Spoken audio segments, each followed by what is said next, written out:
Bella Swan never fell for Edward Cullen? What if, in Forks, the mysterious boy who caught her attention wasn't a vampire at all? He called himself Henry Evans. Quiet, scarred, British. Always watching the doors. And when Edward Cullen tried to pull Bella into his world, Bella had already chosen someone else. A boy with green eyes, a hidden past, and magic old enough to make vampires nervous. But when a van comes sliding toward Bella in the school parking lot, Henry stops it with something no human should possess. Now, the Cullens want answers. Hey guys, welcome to the Vampire, Harry. Subscribe if you are new here. Also, if you love the Harry Potter, Twilight fictions, what ifs, theories, and lore, please make sure to share this video as much as you can. Also, if you have any story suggestions and any form of queries, please write below on comment section.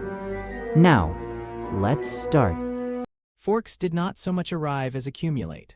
Bella watched it through the windshield of her father's cruiser, a long, unbroken slick of pine and water and gray metal sky, and tried to tell herself that this was simply the next thing to do. The seatbelt warmed where her hand rested against the buckle. Charlie had said 3 sentences in the 40 miles since the airport, and she did not need him to say more. He drove the way he did most things, with both hands on the wheel and a slight forward lean, as if he could pull the road shorter by sheer attention. Got you something, he said as they crossed the bridge into town. Truck out front of the house. Billy Black's old Chevy. Charlie, it runs. Charlie? I just thought, he said, and stopped because Charlie had the sense to know when a sentence had done its job. The cruiser's tires hissed and the wipers ticked, and they came around the curve into the part of Forks where her father had spent 30 years being chief of police. And there it was, a red and rust truck the size of a small barn.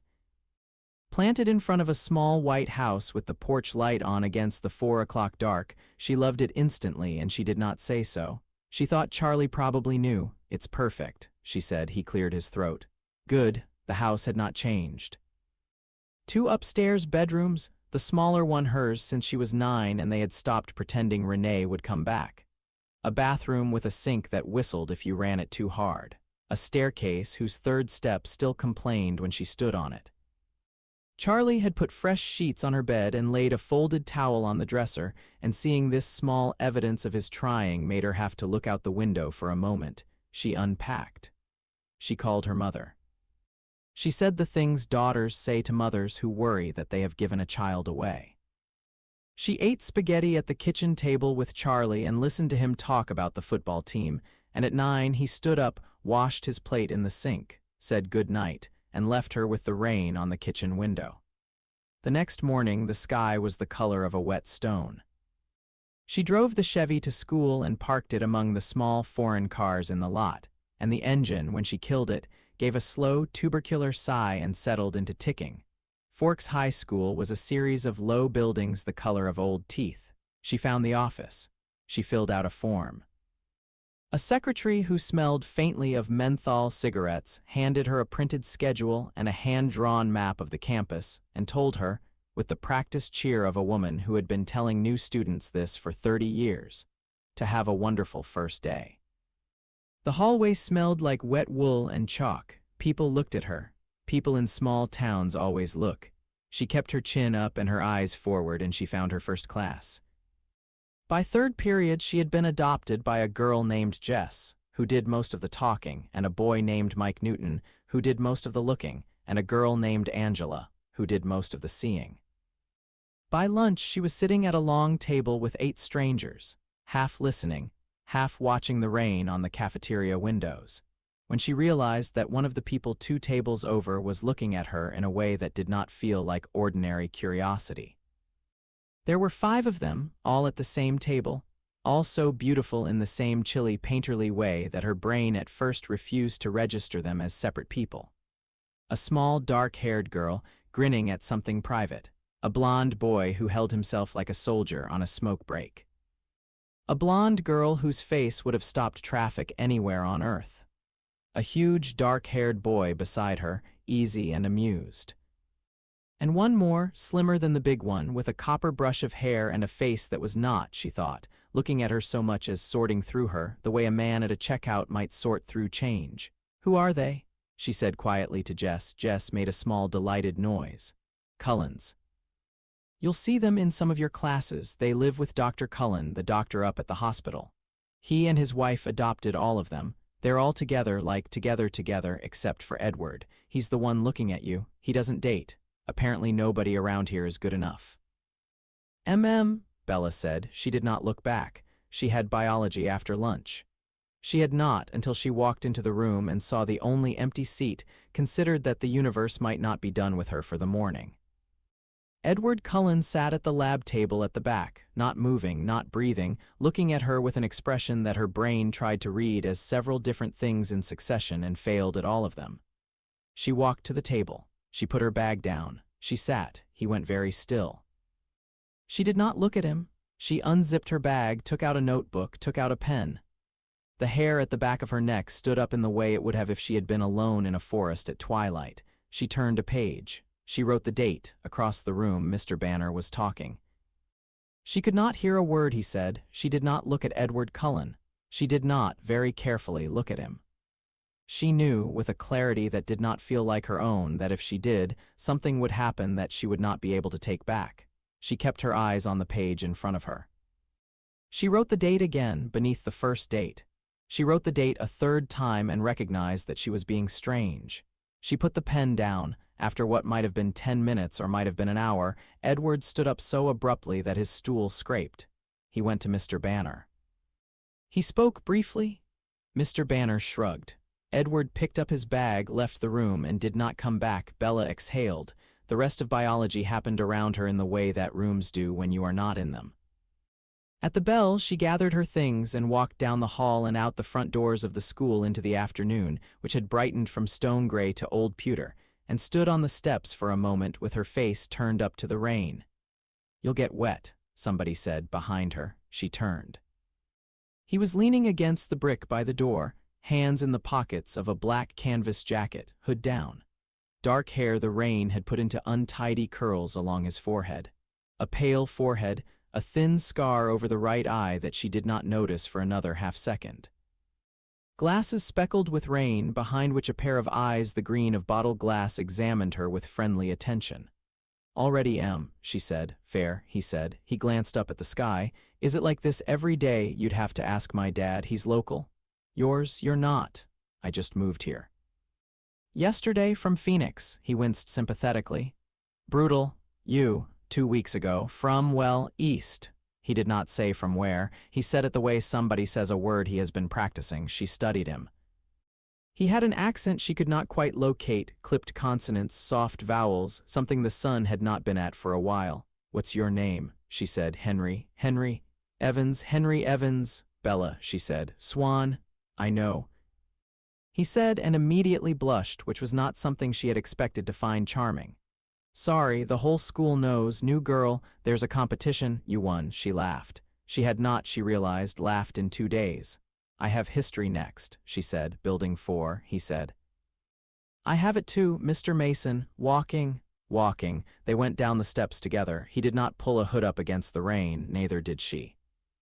He walked with his hands in his pockets, and his face slightly tilted toward the trees beyond the parking lot, as if he were listening for something at a distance. And she found she liked walking next to a person who did not feel the need to fill the air between them. "In history, Mr.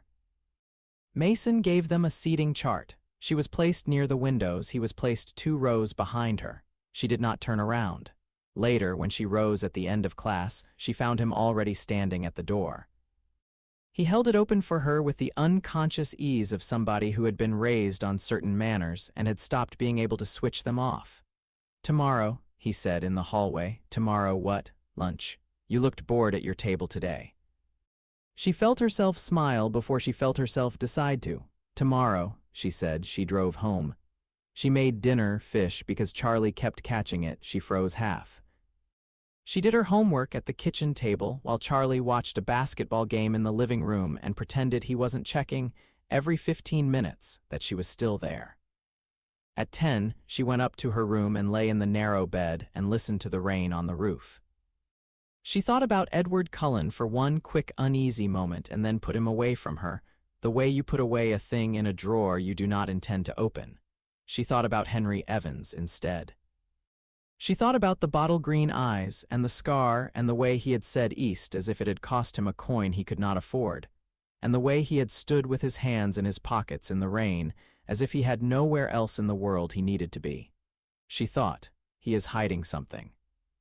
She thought, of course he is. She thought, so am I. She slept in the woods 2 miles from her bedroom window on a high spur of rock above the river, a girl who looked 17 and was not stood with her arms crossed and stared down at the lights of Forks. Anything, said the boy beside her. He was tall and pale and blonde in a way that fluorescence did not flatter. She said. Crowded, Cullens, and something else, the Quilutes. No, she said, something else. He went very still next to her, the way her kind went still when they were paying real attention. Worth a look, he said, worth a look.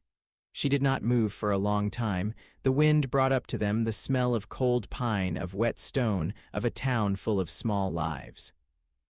And underneath, faintly, like a single thread of smoke, a smell she had not encountered in many decades, and that her body remembered the way a soldier's body remembers a war, old magic. She smiled slowly, and the smile had no warmth in it at all. In the morning the rain had stopped briefly, and the sky was a pale, indecisive thing that could not quite commit to any one color.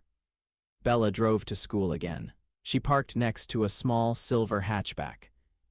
She walked into the cafeteria at the lunch bell, tray in hand, and Henry Evans was at her round table by the window with a bottle of water and a paperback. He raised his hand. She crossed to him. Afternoon, he said. Afternoon. She set down her tray. He marked the page in his book and put it down too. Le Carré, she saw, with a small, grim cover, paperback well broken at the spine. Good, she said. He cheats. Who? Le Carré. He cheats. Half the time the case turns on a thing he never tells you about. It's a trick. But he writes it so well you don't mind. I haven't read him. Don't start with this one. Where do I start? The spy who came in from the cold, but not until you can take it. He's not kind about people. Nobody's kind about people, she said. He looked at her for a moment, head tilted slightly. That's very bleak, he said. It's not bleak, it's accurate. He said, and considered her, and then he smiled slowly, and the smile climbed up to his eyes and stayed there. She saw then what had been behind the polite cover for the last 24 hours, a loneliness so old and so practiced that he had stopped expecting anybody to notice it. Bella Swan, he said. I think you and I are going to be friends, are we? Hope so. She unwrapped her sandwich. He returned to his water.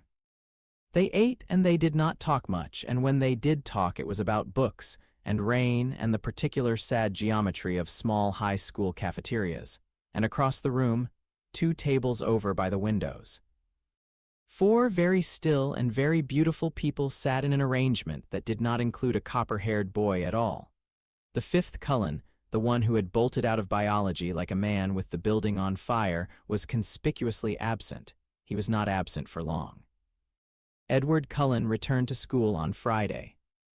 By Friday, Bella had eaten lunch with Henry every day of the week, had given Henry a ride home twice in the Chevy because his rented house was on her way and his other ride had not appeared, and had begun to anticipate, with a low, quiet warmth she was not yet prepared to examine. The moment in each morning when he raised his hand from the round table by the window. By Friday, also, the 4 Cullens at the long table had begun to watch Henry Evans the way certain animals watch the edge of a meadow. She did not understand then what they were watching for. She would. But on Friday morning, walking into biology, she was thinking only of the day. She had the truck. She had a friend. She had a town that rained on everyone equally, and a father who left the porch light on for her, and a boy with bottle-green eyes who liked her enough to have noticed when she was bored. It was, she thought as she sat down at the lab table at the back, the best morning she had had in a year. Edward Cullen sat down beside her. He smiled. Good morning, he said. I don't think we were properly introduced. His voice was beautiful in the way a polished knife is beautiful, and Bella, who had been raised to be polite to strangers, said good morning back. She did not look at him. She unzipped her bag. She took out her notebook. "I'm Edward Cullen, Bella," she said. "I owe you an apology. I was unwell on Monday. It happens." "Yes, it does. I hope it was not distressing. I survived." He laughed politely, and she felt the laugh the way you feel a hand on the back of your neck when you have not given anybody permission to put one there. She did not turn her head. She turned the page of her notebook. "You've made a friend, I see," Edward said. Henry Evans. "The transfer student, I don't know him very well." "Neither do I," she said evenly, and turned another page. Yet there was a silence next to her that lasted exactly long enough for Mr. Banner mercifully to clear his throat at the front of the room and call the class to order. Bella kept her eyes on the chalkboard. She could feel Edward Cullen looking at her. He was not, she realized, breathing, or if he was breathing so slowly and carefully that he might as well not have been. She thought of the way he had bolted from the room on Monday. She thought of the boy in the canvas jacket, 2 rows behind her in history, who breathed like everyone else did. The class ended. Edward Cullen stood up beside her. He waited with old-fashioned courtesy for her to gather her things. "It was very nice to meet you, Bella," he said. "You too." She walked out of the room. She did not look back. In the hall, 3 steps from the door, she stopped and pressed the flat of her hand against the brick of the wall because her knees, for some reason, were behaving as if she had run a long distance. "You all right?" She turned. Henry was at the end of the hall, leaning against the lockers. He pushed off and crossed to her. "Yeah," she said. "I think so. You sure? Just I don't know. He's strange. Cullin, He looked at her for a long moment. He did not, she noticed, look up the hall at the door of the biology room. He did not need to. He was looking at her face, and he had read her in 3 seconds, and what he read had made a small line appear between his eyebrows. "Walk you to your truck. It's only first period." "Walk you to history, then?" "Yes." He fell into step beside her. He did not put his hand on her back. He did not say anything kind. He simply walked beside her, easy and quiet, a step closer than he had walked yesterday, and she found that her knees stopped behaving strangely after the first few steps. She thought, walking, about a particular thing. She did not, she realized, want Edward Cullen to look at her again the way he had looked at her in biology. She did not want him to sit beside her or to apologize or to compliment her. She did not want, she realized with a small, clean surprise, anything from him at all. She did, however, want very much to keep walking next to Henry Evans, in the rain, in a small, wet town that looked like the bottom of an aquarium, for as long as he was willing to walk. It was not a decision she had had to make. It was simply a thing that was true. She did not, that night, think about Edward Cullen. She lay in the narrow bed and listened to the rain on the roof and thought about the boy in the canvas jacket, and the scar over his right eye that she had not yet asked about, and the way he had said East as if East were a country he could not safely name. She thought, "I am curious." She thought, "That's new." She slept in a rented house off the 101.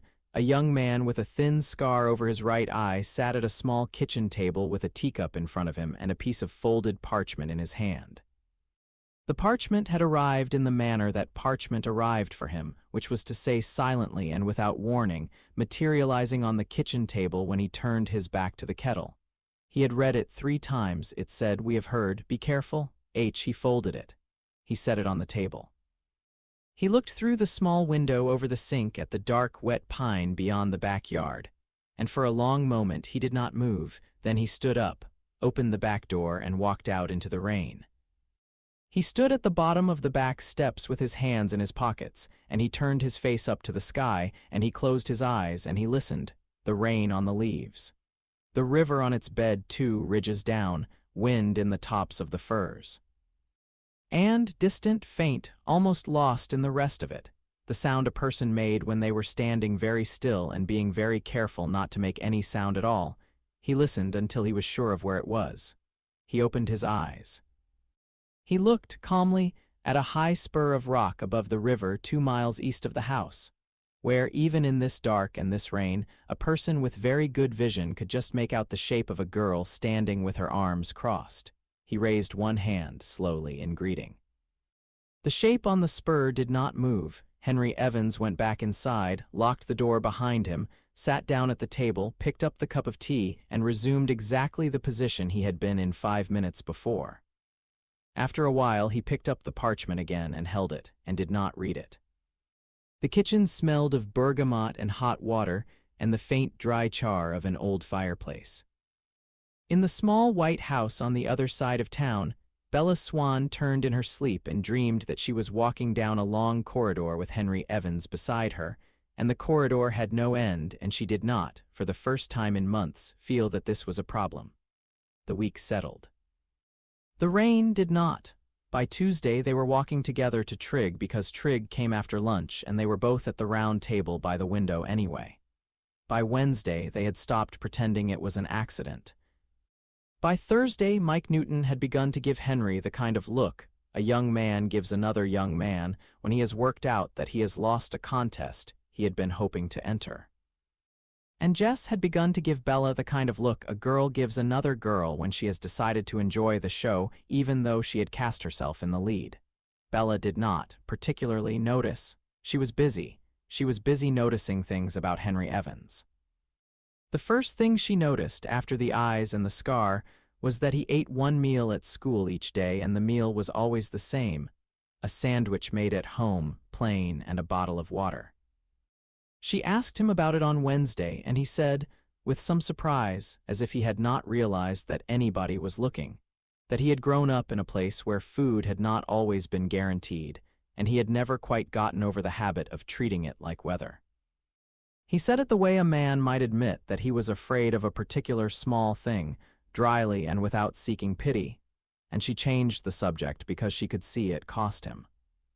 The second thing she noticed was that he was left-handed and that his left hand was scarred across the back. 4 pale lines, very thin, very straight, in a pattern that her mind, against her will, kept trying to read as letters. The third thing she noticed was that he never sat with his back to a door. She filed each of these away quietly, in the way she had been filing away her impressions of people since she was 9 years old, and had had to learn whether her mother was going to be the bright Renee or the brittle Renee when she came home from work. She did not, with Henry, mind the filing. She found she liked having the pieces. She found she was not in any hurry to assemble them. Charlie, on Wednesday night at supper, set down his fork and said, in the careful neutral voice he reserved for matters in which he did not, on principle, wish to interfere, "They're a boy." She had been about to lift a forkful of fish to her mouth. She set it down again. She considered. Maybe, she said, Why, you're humming. I do not hum. You are tonight. He took a sip of his beer. Anyone I should know about. He's new too. English, I think. Henry Evans. He sits with me at lunch. Where's he living? Off the 101, in that house with the green roof. The Hartwell place. Nobody's lived in there since old Hartwell died. Charlie chewed. Who's he renting from? Don't know. Should I find out? No, Charlie, no, he said. I'll find out. That's a thing dads do, she laughed. Bring him to dinner sometime, he added without looking at her, eating very deliberately. If you want, sometime, not, tomorrow, Charlie, sometime. She went to bed that night with a feeling under her ribs she had not had since she was 12, a feeling that was not quite happiness and not quite trepidation, but that occupied the middle ground between them with a patient, watchful air. The Cullens' house sat on a long blacktop road past the river, behind a stand of cedar that hid it from the highway. It was a very old house and a very modern one at the same time, the original frame somewhere inside 3 generations of additions and renovations, and from the outside, in the rain, it looked like an idea Carlyle Cullin had had once and had been refining ever since. That night, in the long room with the wall of windows that faced the river, the Cullens had a meeting. He has been here 2 weeks, said Edward, who was standing at the window with his back to the room. He came alone. He has no family in the country that I can find. The house is rented from a property management company in Olympia which has owned it for 40 years. The property is paid through an account in the Cayman Islands, which is paid through an account in Zurich, which is paid through an account I cannot trace at all. That last bit. Said Emmett from the couch, you might want to lead with. He sits with his back to the wall in every room he enters. He's very fond of her, said Alice from the rug, and she of him. It is clear you see them, said Carlyle. I see her. I see him as a kind of gap. Where there should be a person, it is like looking at a photograph in which one of the figures has been cut out with scissors. She shook her head. It is not pleasant. He is not a vampire, said Jasper. I would feel him. What do you feel? Calm, said Jasper. The word landed in the room with a small shock, because it was not a word Jasper Whitlock had used about anyone other than his wife in 80 years. He is the calmest person I have ever stood within 10 feet of who was not asleep, and he is not asleep. What does that mean? It means, said Jasper slowly, that he has been very frightened for very long, and at some point he made a decision about it. I have only ever felt that in old soldiers. Edward turned from the window. He is dangerous, he said. Carlyle, in the chair by the fireplace, raised an eyebrow. Dangerous to whom? I do not know yet. Edward, said Carlyle, be careful. I am being careful. You are being interested. Edward did not answer. Esme, who was on the love seat by the window with her hand in Carlyle's, looked at her son for a long moment. She has chosen a friend, she said. That is all that has happened. It is not all that has happened. Edward, he turned back to the window. The river, through the rain, was the color of pewter. He is reading her, Edward said. He is studying her. Carefully, he looks at her the way I would look at her if I had any sense at all. And you do not, said Rosalie from the doorway, because you would have to extend the courtesy of letting her go on living, which I do not think is, at this point, a foregone conclusion. Rose, don't, said Rosalie. I have heard everything I need to hear in this room tonight. The girl is not our problem. The boy is not our problem. They have both arrived in the same week, and they have fallen in with one another, and I, for one, am inclined to wish them well from an enormous distance and to spend exactly none of my evening worrying about either of them. Are we done? We are done, said Carlyle. Before Edward could answer, the Cullens dispersed. Edward stayed at the window. Carlyle waited until the others had left the room. He did not get up. He did not look at his son. He looked at the river. Edward, I know. Do you? I know what you are going to say. I am going to say, said Carlyle, that Esme is right. She has chosen a friend. She has not chosen us. She has not chosen anybody. She has gone to a high school cafeteria, and she has eaten a sandwich next to a quiet boy, and she has done it because she is a young person in a new town who is trying to find her feet. There is no story there yet. There may never be one. There is one. There is one only if you make it one. Don't make it one? Edward did not answer for a long time. He is not afraid of me, he said at last. I sat next to him in the cafeteria today, 2 tables over. He looked up at me once. He held my eye for half a second. He went back to his book. He is not afraid of me, Carlyle. Nobody is not afraid of me. He should be. And yet. Then perhaps, said Carlyle evenly, what you are encountering in our small town this week is not, in fact, a threat. Perhaps it is simply a person who has met more terrible things than you and lived. Perhaps that has nothing to do with us. Perhaps it is none of our business. He is interesting. He is none of our business, Edward. He is interesting. He is none of our business. Edward turned and looked at Carlyle, and for one very long moment, Carlyle Cullen, who had been a father in the only way available to him for 300 years, saw in his eldest son's face a thing he had not seen there since the Spanish flu had taken Edward Mason and given Edward Cullen back. He saw a boy who wanted something he could not have, and who had not yet decided whether he was going to let that fact stop him. Carlyle stood. He crossed the room. He put a hand on Edward's shoulder. He is none of our business, he said again, gently. Let her be. Let him be. If they become our business, we will deal with it then, not before. Edward did not answer. After a long moment, he turned his face back to the window. Carlyle left him there. It rained for 3 more days. Bella, who had grown up under a sun that bullied everything green out of existence by July, found that she did not mind the rain in Forks. She found, in fact, that she liked it. She liked the sound on the roof at night. She liked the way the air smelled in the mornings, dense and clean and faintly of moss. She liked the way the rain sat on the shoulders of Henry Evans's black canvas jacket without soaking through, and the way it beaded on his glasses and made him squint when he looked at her. And the way, on Friday afternoon at 3 o'clock, he held the door of the cafeteria open for her and said, "Almost shy, are you doing anything tonight? No, would you like to do something? Such as, I had thought, he said. If you could stand it, I would buy you a coffee in Port Angeles at a small place I went past on the way down. They had a cake in the window which deserves further investigation. Cake. A serious cake. I do not say this lightly. And the coffee, adequate. You are selling this to me on the cake alone. The cake is sufficient. I am confident in the cake. She laughed, and she felt in that moment the thing under her ribs settle into something she could no longer pretend not to recognize. What time? 6. I'll drive. You have a car. I do. You never drive it to school. I prefer to walk. You walk 3 miles in the rain rather than drive. I do, Henry. It clears my head. She let it go. She walked out into the parking lot. He walked the other direction, toward the road, hands in his pockets, hood down, the same way he walked everywhere. She watched him until he was out of sight. Then she got into the Chevy and drove home. At 5:58, he was at the front door. Charlie answered.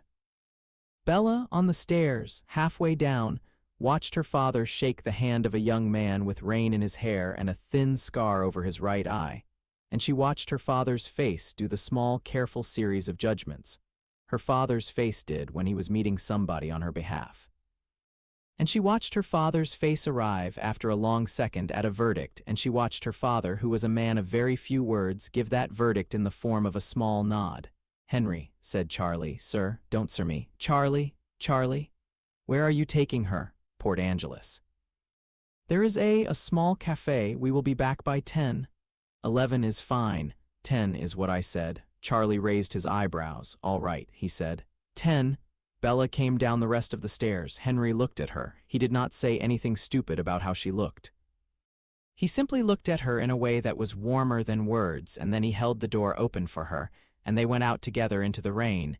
He had a small green Subaru. It was older than she was. He drove with both hands on the wheel and a slight forward lean, the way her father did, and she liked him for it. Surrey, she said, halfway to the highway. You said Surrey. Is that where you're from? More or less. We moved when I was younger. I went to school in Scotland. What kind of school? Boarding school? What kind of boarding school? The kind in Scotland. She glanced at him. The corners of his mouth were doing something amused. I have noticed, she said, that you answer the questions you want to answer, and you answer the questions you don't want to answer with a slightly different sentence in the same shape. You have noticed? I have. He did not say anything for a moment. He drove past the trees, and the trees were the color of wet iron, and he was, she could see, weighing something. Bella, he said. Yes, I'm sorry. There are a few things about my history I am not going to talk about for a while. I will tell you the truth about all of them eventually. Some of them sooner than others. I am sorry that you have to take that on faith. I would not blame you if you did not. She looked at the road for a long moment. I'll take it on faith, she said. He looked at her briefly, and he said in a voice that was suddenly not at all amused, Thank you. Don't thank me. I will anyway. They drove the rest of the way mostly in silence. The silence was warm. The cafe was small and crowded and smelled of butter and coffee and damp wool. The cake was indeed serious, an enormous wedge of dark chocolate cake with a layer of orange marmalade in the middle and a halo of bittersweet glaze on top. And they ate it slowly, and they talked about books and about her mother and about his godfather, who he said had died when he was 15 in a way he did not elaborate on, and they talked about the way coffee tasted different in different countries. And at 9:45 he paid the check and walked her out into the rain. And at 10 he stopped the Subaru in front of Charlie's house and turned the engine off and sat with his hands on the wheel. Well, he said. Well, she did not get out. He did not say anything. The rain was on the windshield in a very particular pattern, slow drops merging, and she watched it for a moment. Henry? Yeah. Why don't you drive your car to school? Because I am being followed. She turned her head. He was looking out the windshield very calmly, and his hands on the wheel had not moved, followed. Not in a way I can prove, yet it is habits I have from a place I used to live. Walking is harder to track. Driving is easy. I do not drive when I do not need to. I am sorry. That is part of the bigger thing. I will tell you the rest when I am sure of it. She sat for a moment. She watched the rain. Are you in trouble? Not the kind you can be hurt by, he said, and she heard the small, grim, careful voice he had used to say more or less in the morning, and she thought, This is a man who is afraid of a thing, but who is not afraid of the thing happening to him. He is afraid of the thing happening to me. She considered this. She did not, she found, rather to her own surprise, find it frightening. She found, in fact, that it organized something in her that had been disorganized for a number of weeks. A boy who was afraid of a thing happening to her was a boy who would do something about it. A boy who would do something about it was a boy worth driving to Port Angeles with. "All right," she said. "Walk me to the door." He walked her to the door. The porch light was on. Inside the house, the muted blue flicker of the television suggested that Charlie had elected to fall asleep on the couch in such a way as to be plausibly available if needed. "Henry." "Yes. Thank you for the cake. You are welcome." She kissed him on the cheek, very briefly, and went inside before he could say anything in return. The door closed. She stood in the entryway with her hand on the wood, and she heard, after a moment, the Subaru pull away in the living room. Charlie did not open his eyes. "You want me to like him?" He said, "I do not require you to, Charlie, I like him, thank you, She went up the stairs. She got into bed. She lay in the dark for a long time, listening to the rain. She did not, for once, think about anything in particular. She simply lay in the dark and felt the small, specific warmth in her chest that the kiss on the cheek had not put there, but had given her permission to notice, and she let it be. In a small house off the 101 with a green roof, a young man with a thin scar over his right eye sat at a small kitchen table and held a folded piece of parchment in his hand. He had not opened it. He had not needed to. It had been on the table when he came in.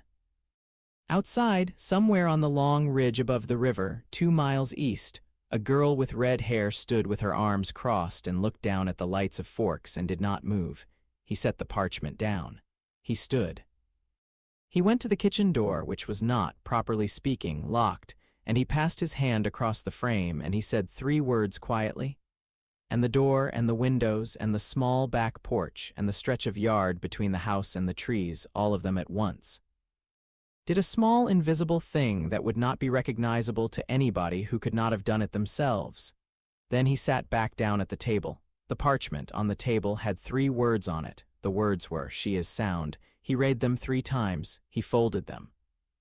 He held them in his hand for a moment. Then he smiled, very faintly, and the smile climbed up to his eyes and stayed there.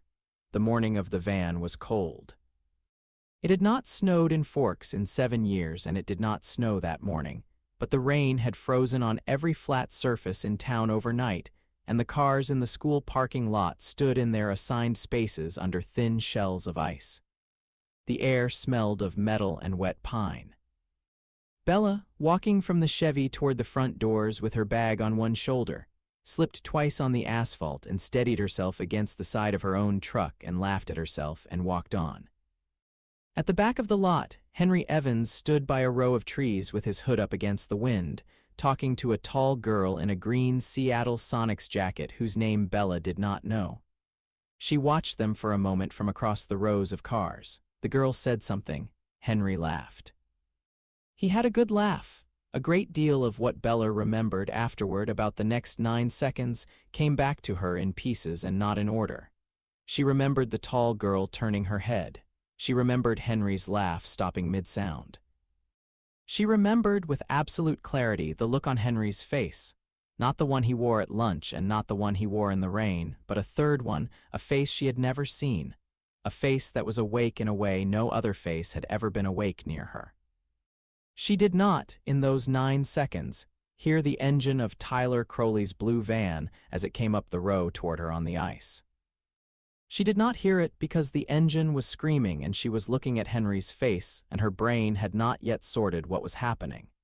And by the time she had sorted what was happening, the van was already sideways and the back end was already swinging.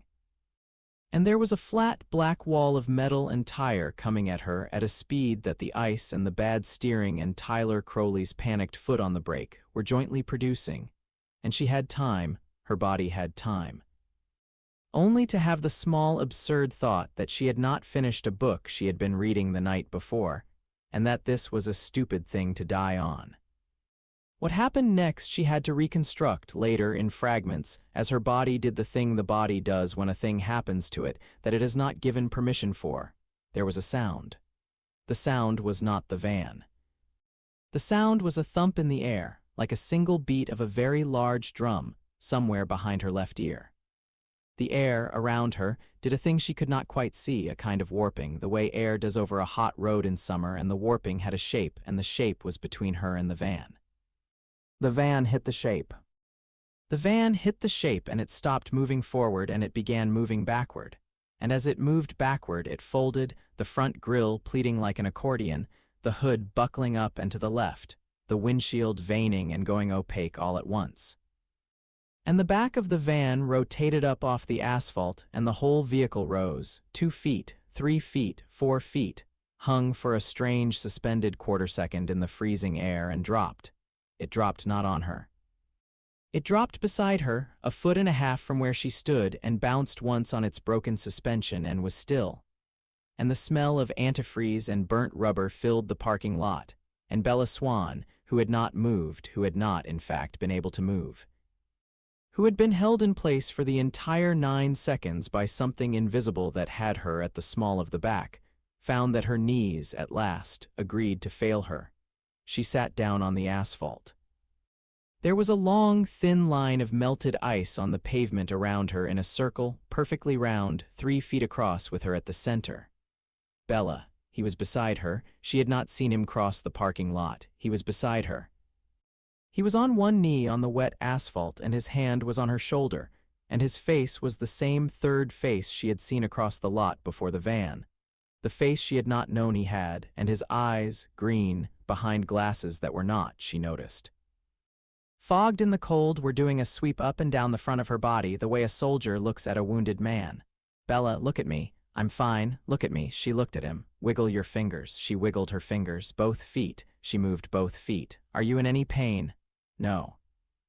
"Anywhere?" "No." "All right." He did not breathe out. He did not relax. He kept his hand on her shoulder. He said, in the same level voice he had been using since he had said her name, "Stay sitting.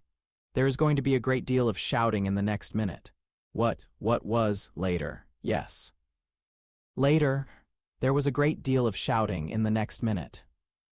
Tyler Crowley got out of the van by climbing through the broken windshield, because the doors of the van had crumpled in such a way as to no longer open, and Tyler was bleeding from a cut on the forehead, and saying her name over and over with a kind of dazed urgency.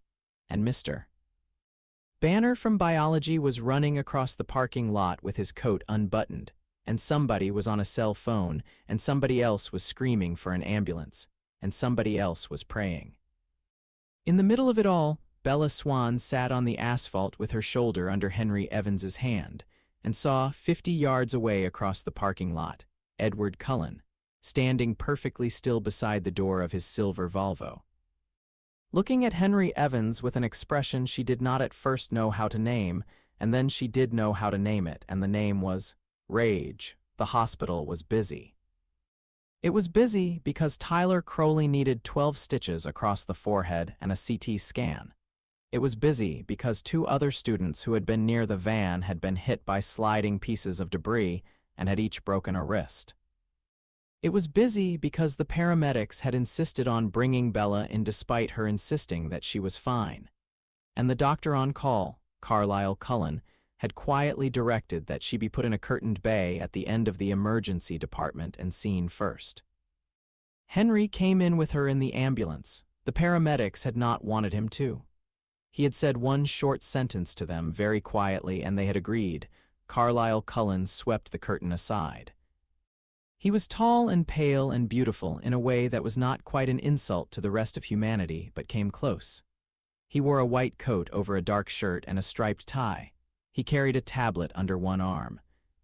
He moved with a kind of compressed grace that did not, Bella realized as she watched him, leave any room for any motion that was not necessary. "Miss Swan," he said. "I am Dr. Cullin. I will be examining you, may I?" Yes, he examined her. His hands were as cold as the ice on the parking lot and twice as steady. He shone a small light in her eyes. He asked her to follow his finger. He pressed lightly on her wrists, her elbows, her ribs. He listened to her heart. He stepped back. "You are extraordinarily fine," he said mildly. "Yes." "I have just examined Mr. Crowley. He is not extraordinarily fine." Mr. Crowley's van struck a wall. Mr. Crowley's van was the only van in the parking lot. There was no wall. She did not know what to say. She looked at her hands. Dr. Cullin. He turned. Henry Evans had been standing at the foot of the bed. He had not, in the 10 minutes Carlyle had been in the bay, said anything at all. Carlyle, she realized, had not, in those 10 minutes, looked at him. Carlyle looked at him now. For a long moment the two of them simply considered each other.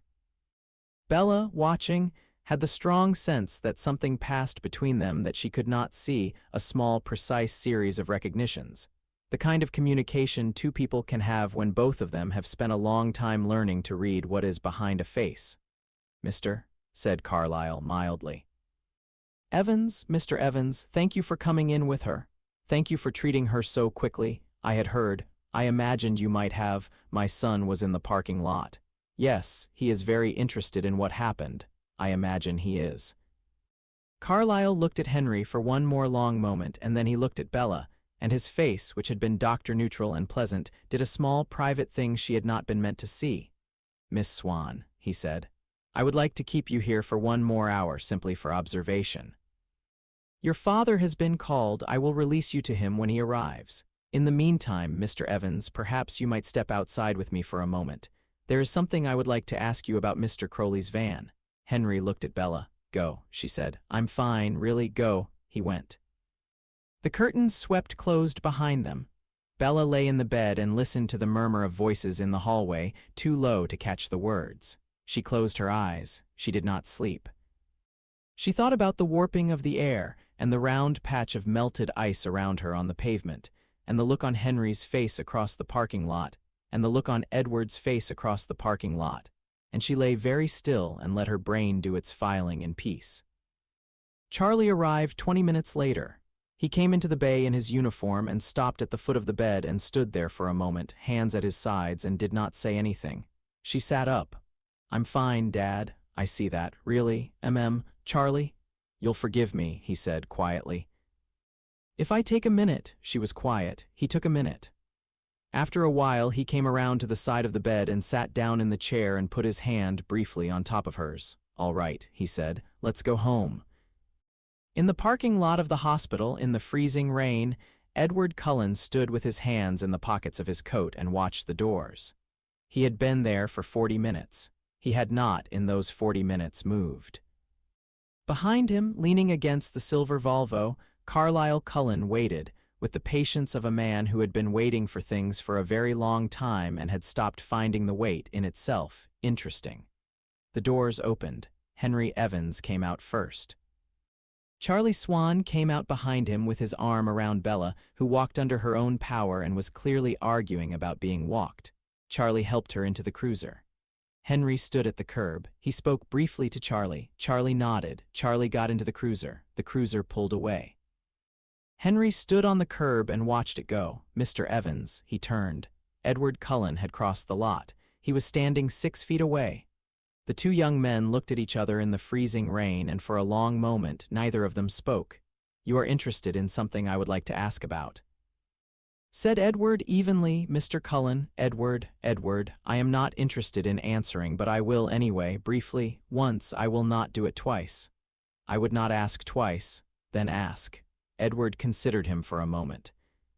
He had been speaking since he had crossed the lot, in the careful musical tenor that he used when he was being charming, the voice that worked on doctors and on guidance counselors and on the mothers of girls at PTA meetings.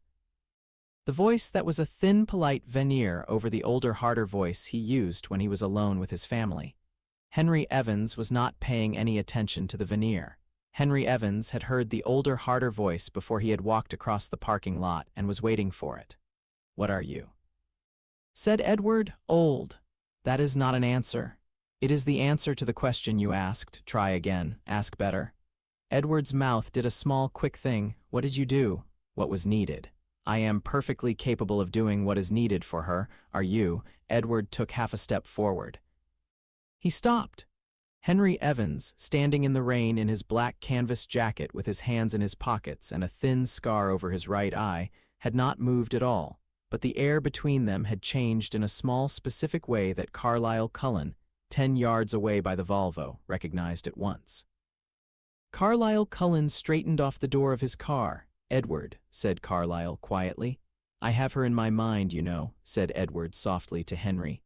"I do not have her in my mind the way I have everyone else, but I have her. I see her face, I hear her voice.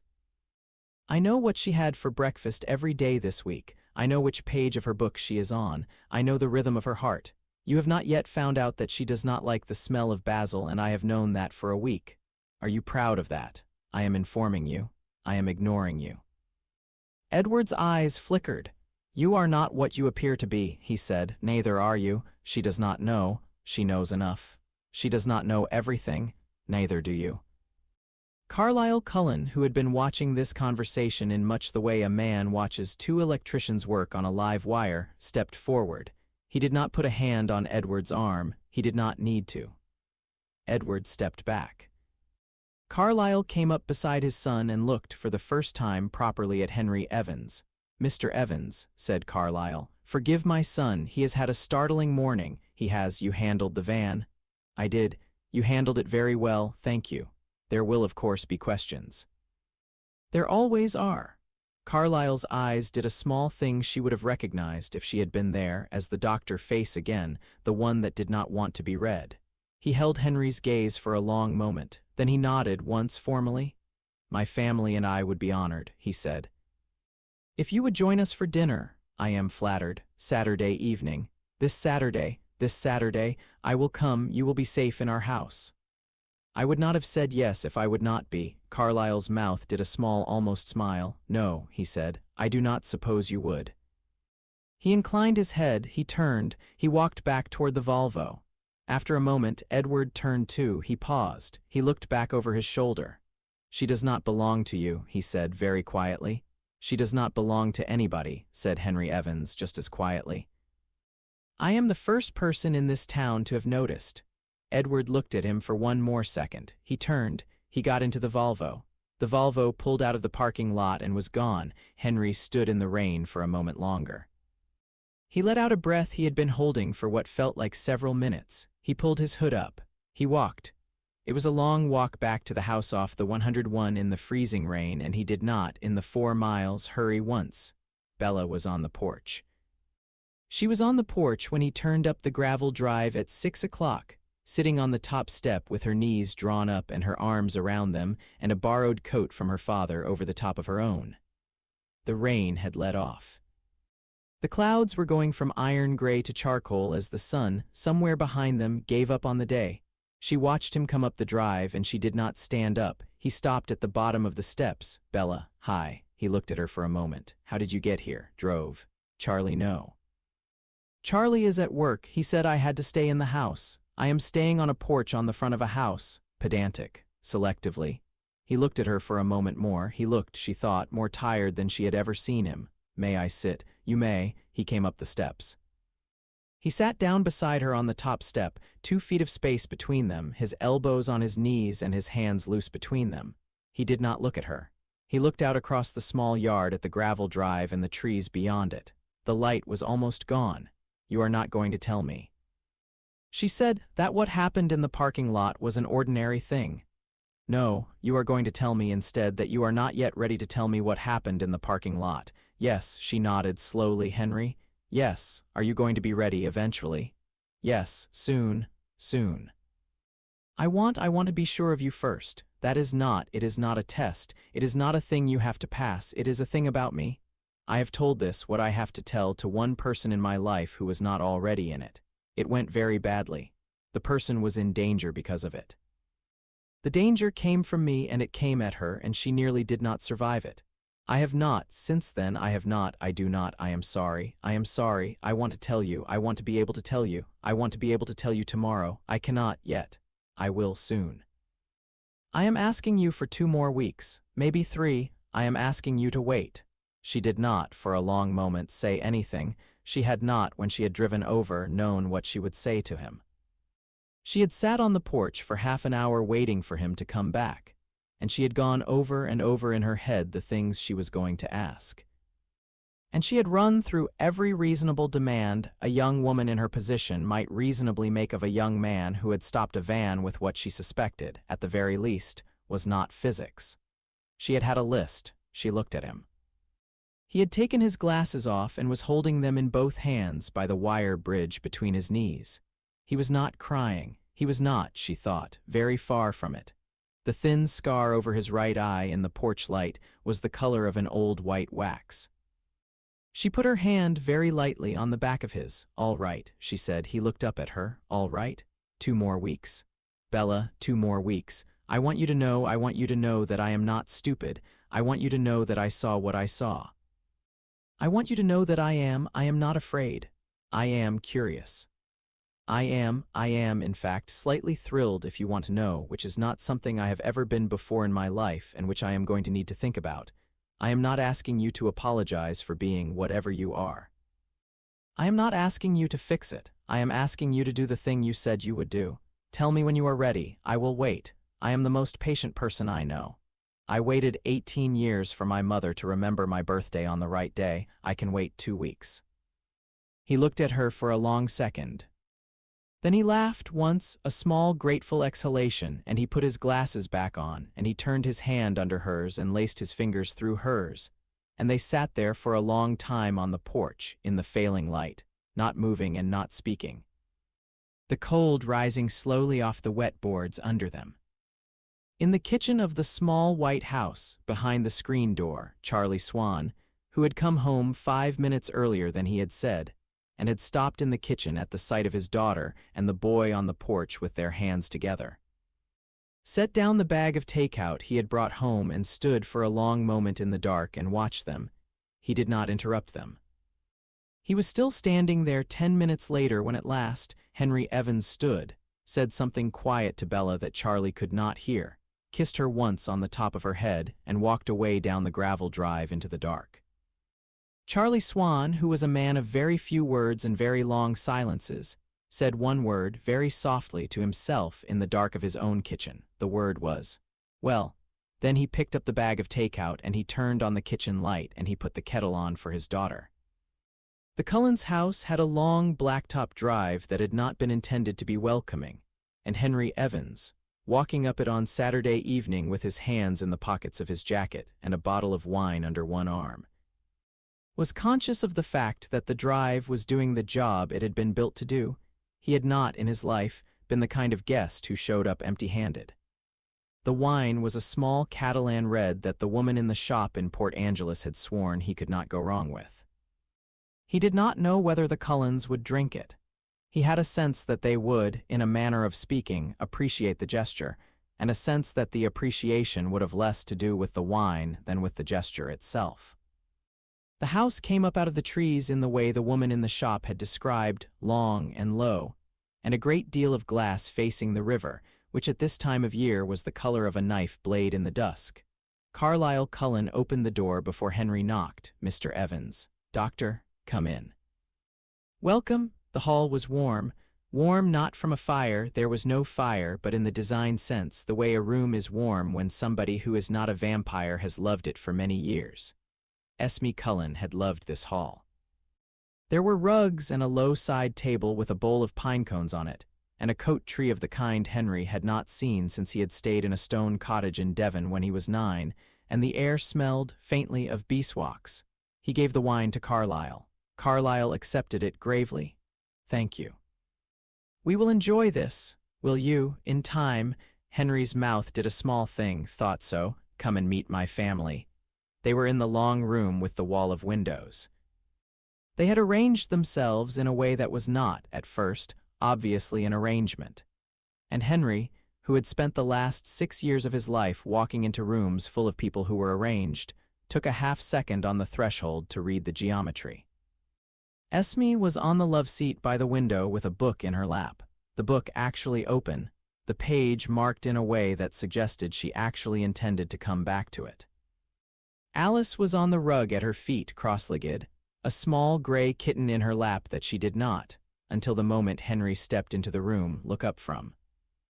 Jasper was behind her, leaning against the back of the love seat in a posture so casual that Henry recognized it at once as the posture of an old infantry sergeant who is pretending he has not noticed that the perimeter has changed. Emmett was at the long side of the room near the kitchen, 1 foot up on a chair, grinning. Rosalie by the fireplace did not look up. Edward by the windows did. "Family," said Carlyle pleasantly. "This is Mr. Henry Evans." "Henry," said Henry. "This is my wife Esme, our daughter Alice. Her husband Jasper, our son Emmett, our daughter Rosalie, and you have met my son Edward." "Yes, please, sit." There was a chair set for him by the fireplace.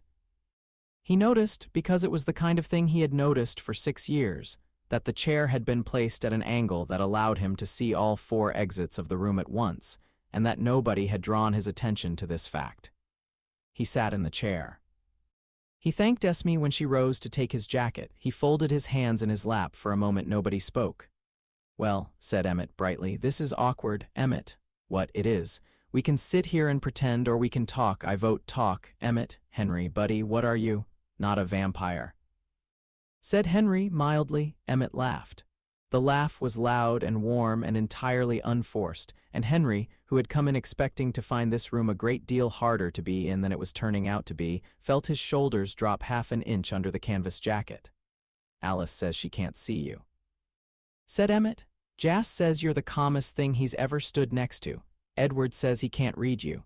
Carlyle says you stopped a Chevy van with your mind. So what are you?"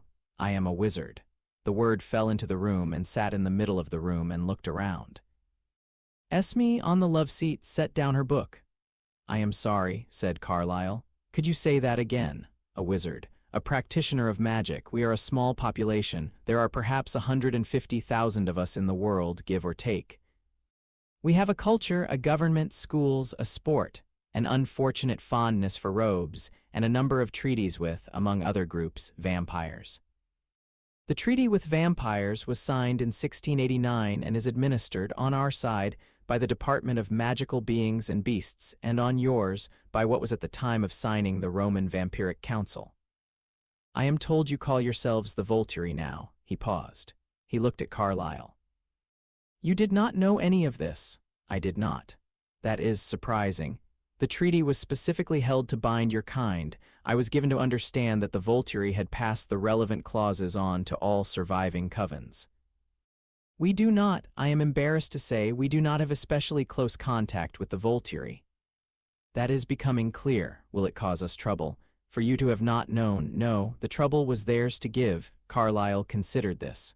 After a moment he laughed, a small, dry, surprised laugh. "Mr. Evans?" Henry. "We have lived in this country and the previous one for a very long time. It is humbling to be told by a young man that we have been observing a treaty we did not know existed. You have been observing it perfectly well. The treaty says, in essence, do not drink wizards and do not let the existence of wizards become known to any of the kingdoms of men. You have done both. The treaty does not require you to know about us. It only requires you not to interfere with us. You have not interfered." "That is a very generous reading." "It is the correct reading." Edward, by the windows, had not moved. He was watching Henry, his face very still. "You are a wizard," said Edward evenly. "Yes, you are powerful, reasonably. You stopped a van." "Yes." "In the parking lot of a high school in front of 40 witnesses." "Yes." "That violates your treaty." Henry inclined his head, the small, precise, old-fashioned nod he sometimes did when he did not, in his judgment, owe an opponent any more than that. "I prefer," he said, "to violate small parts of the treaty than to allow the people I am responsible to die." "You are responsible to her?" "I am, yes." "Why?" "Because she has made a friend of me. I take my friendship seriously." "You have known her for 2 weeks." "I have." "You stopped a van for a person you have known for 2 weeks." "I would have stopped a van for you, Mr. Cullen." Edward's face did a small, unreadable thing. "That is a strange thing to say. You are a person. I would have stopped a van for any person who was about to be hit by one." I am not the school's nurse. I do not throw myself at every minor crisis. But a van going at a person at 30 miles an hour is not a minor crisis. I did, I will." He looked briefly at Carlyle. "It also gave me an opportunity," he said, "to be open about what I am in this town. I had been considering for some time the appropriate way to introduce myself to your family. I had not arrived at a plan. The van made the plan for me. You should consider it a favor." You consider yourself diplomatic, said Edward. I consider myself in your living room. A small silence. Esme laughed. It was a very gentle laugh, low and warm and surprised by itself, and it broke the shape of the room. Carlyle laughed with her after a moment. Emmett, by the kitchen, had been laughing for some time. Even Jasper's mouth behind Alice on the rug did a small thing that could fairly have been called a smile. Henry, said Carlyle, have you eaten? I have, good, because we have not and we will not, and the kitchen is therefore not the focus of our hospitality this evening. May I offer you tea? Tea would be welcome. Esme was already on her way to the kitchen. The next 2 hours were among the strangest of Henry Evans's young life, and he had had a number of unusual evenings. He sat in the chair by the fireplace and drank tea out of a porcelain cup that was probably worth more than his rented house, and he told them in carefully edited form what they needed to know. He told them about the magical world. He told them about the statute of secrecy. He told them about the Department of Magical Beings and Beasts, and about the long, quiet history of the Wizard-Vampire Treaty. He told them about wandwork and wandless, and about a small handful of useful spells he could not, in good conscience, demonstrate in their living room. He did not tell them about the war. He did not tell them about the scar. He did not, very particularly, tell them his real name. They asked good questions. Carlyle asked the questions of a man who had been a doctor for 300 years and had stopped being surprised. Esme asked the questions of a woman who had loved a great many people and was always interested in another. Alice asked, once, where he had been on the night of the 18th of November the previous year, and Henry looked at her for a long second and said, I am sorry, I cannot answer that. It would not be fair, and Alice, who had her cheek on Esme's knee by then, smiled a small, sad smile and said, I understand. Jasper said almost nothing for an hour and a half. Then, leaning against the back of the love seat, in a voice that was so light it was almost not there, he said, How many? Henry looked at him. How many what? Battles, 2, big ones? Yes. Did you win? We did. Did you survive? Most of us. Jasper's eyes, behind the careful soldier face, did a small old thing, and Henry recognized it, and Jasper recognized that he had been recognized, and Jasper inclined his head, and that was the end of that conversation. Edward did not speak again for the entire 2 hours. At the end of the 2 hours, Henry stood. He thanked Esme. He shook Carlyle's hand. He nodded at Jasper, who, for the first time, nodded back. He raised his empty teacup in a small dry toast to Emmett, who returned the toast with his own, and to Rosalie, who did not look at him but who, he noticed, allowed her mouth to do half of a smile in his direction. I will walk you to the door, said Carlyle. Thank you. In the entryway, Carlyle helped him into his jacket. They paused at the front door. Carlyle had something to say. Henry waited. Henry? Yes, my son is in love with that girl. Henry was quiet. He has not yet said it, said Carlyle evenly. He may not yet know it. He has been alone for 100 years. He has not loved anything he has not been adopted into. He has met her and he has fixed on her in a way that I have not seen him fix on anyone. He is doing his best. He is doing his best to be honorable about it. He has not, so far, behaved badly. He is going to find this difficult. I imagine he is. You will be careful with him. I will be honest with him. That may not be the same thing. It will have to be. I have to be honest with her first. I cannot start with her by being kind to him at her expense. Carlyle considered him for a long moment. No, he said. I suppose you cannot. I will not pick a fight with him. I will not provoke him. If he has the misfortune to say something to her he should not say, I will let her handle it. She is very capable of handling things. If he should ever attempt anything other than words, Carlyle, you should know, I will not in that case be careful with him. I will be precise. I would like it not to come to that. I do not think it will. He is, as you say, doing his best. I respect him for it. I do not think he will fail. Carlyle's face did something complicated. After a long moment he opened the door for Henry, and the cold and the dark came in. It was a pleasure, said Carlyle. It was. Come back when you can. I will. The door closed behind him. He walked down the long blacktop drive in the dark. The river below was silver. He did not, on the way down the drive, look back at the house. He did not need to. He could feel between his shoulder blades the precise spot where Edward Cullen at the wall of windows was watching him go. The next day was a Sunday. Bella in the kitchen was making pancakes. Charlie at the table was reading the paper. "There a reason," said Charlie mildly behind the paper. "You have made 12 pancakes. I am hungry. She had made 12 pancakes because Henry had texted her at 7 in the morning to say that he was free and would she like to spend the day. And she had said yes, and then she had wanted to do something with her hands, and 12 pancakes had happened. She had a sense also that 12 pancakes were not, in the eating, going to be a problem. Henry Evans, despite his single school sandwich, ate when offered food in his own time like a starved hound. She had observed this twice. The truck pulled into the drive at 8:30. Charlie stood up. He folded his paper. He walked to the door, opened it, and stood in the doorway with his arms crossed in the careful neutral arrangement he reserved for this purpose. "Henry, Charlie, you want pancakes? Yes, please." In. He came in. He took off his jacket. He sat at the kitchen table. He thanked Bella for the coffee. Charlie, across from him, opened his paper again and read it deliberately and did not, for a long time, say anything, and then, without lowering the paper, said, "What's your plan today?" "Walk in the woods up by the lake. There is a trail Bella mentioned. Bears."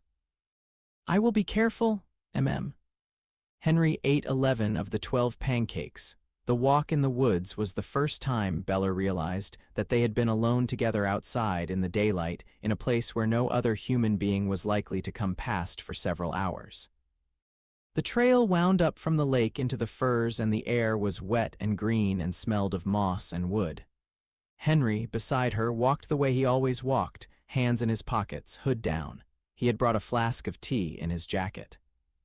He shared it with her at the top of the first ridge where the trail came out on a flat rock that overlooked the lake. They sat on the rock. They drank the tea. They did not, for a long time, say anything. "Henry, yes. Are you dangerous to me?" "No, be sure." "I am sure."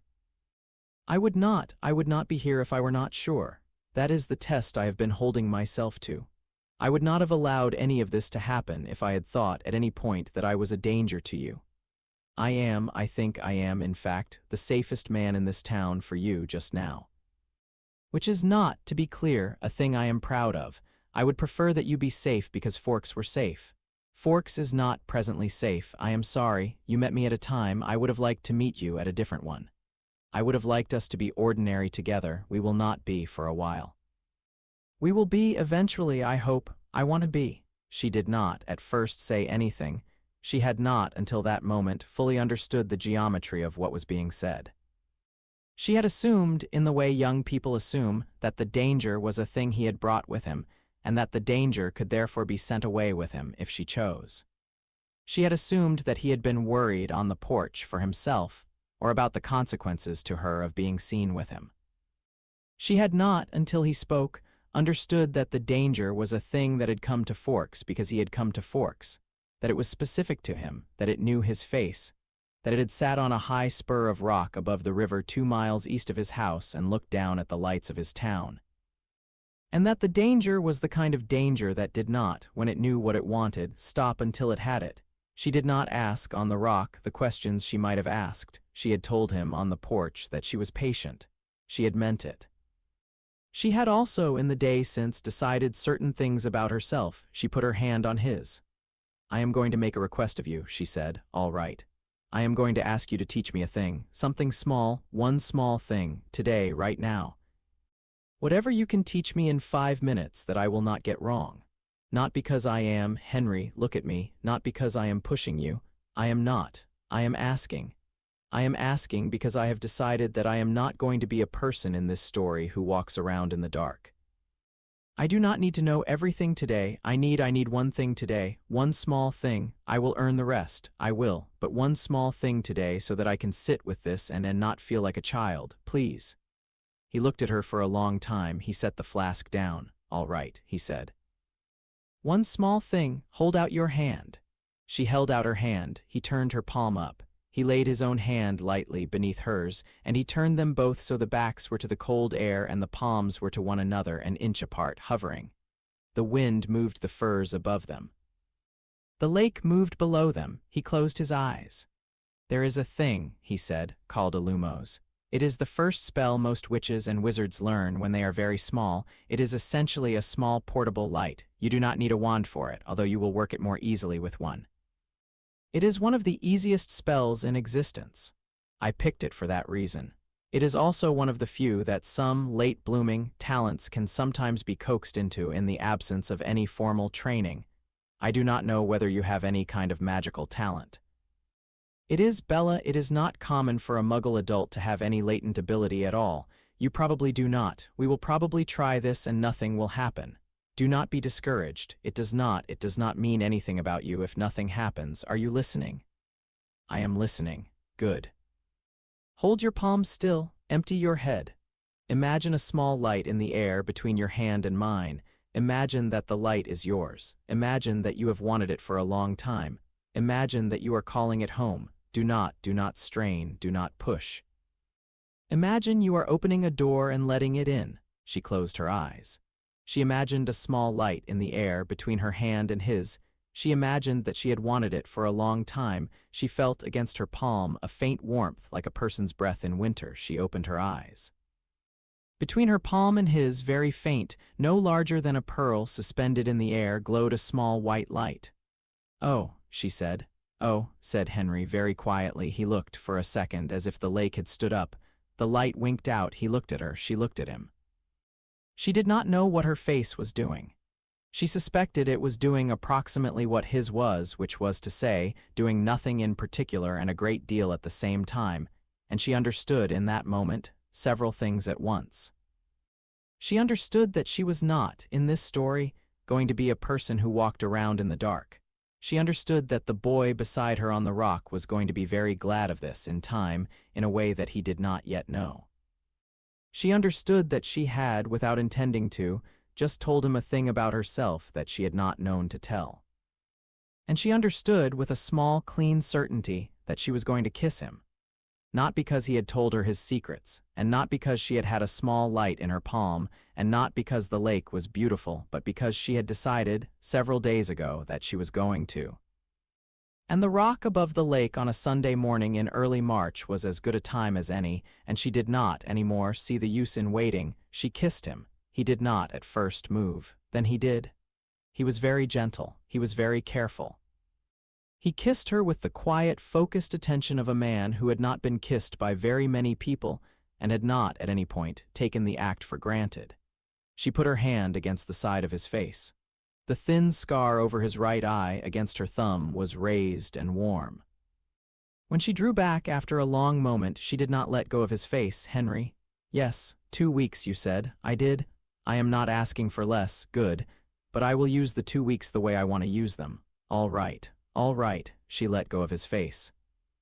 They sat on the rock for a long time after that, until the sun, which had come out behind them while they were not paying attention, had slipped down the back of the ridge and the lake had gone the color of a knife blade in the early afternoon, and they walked back down the trail together.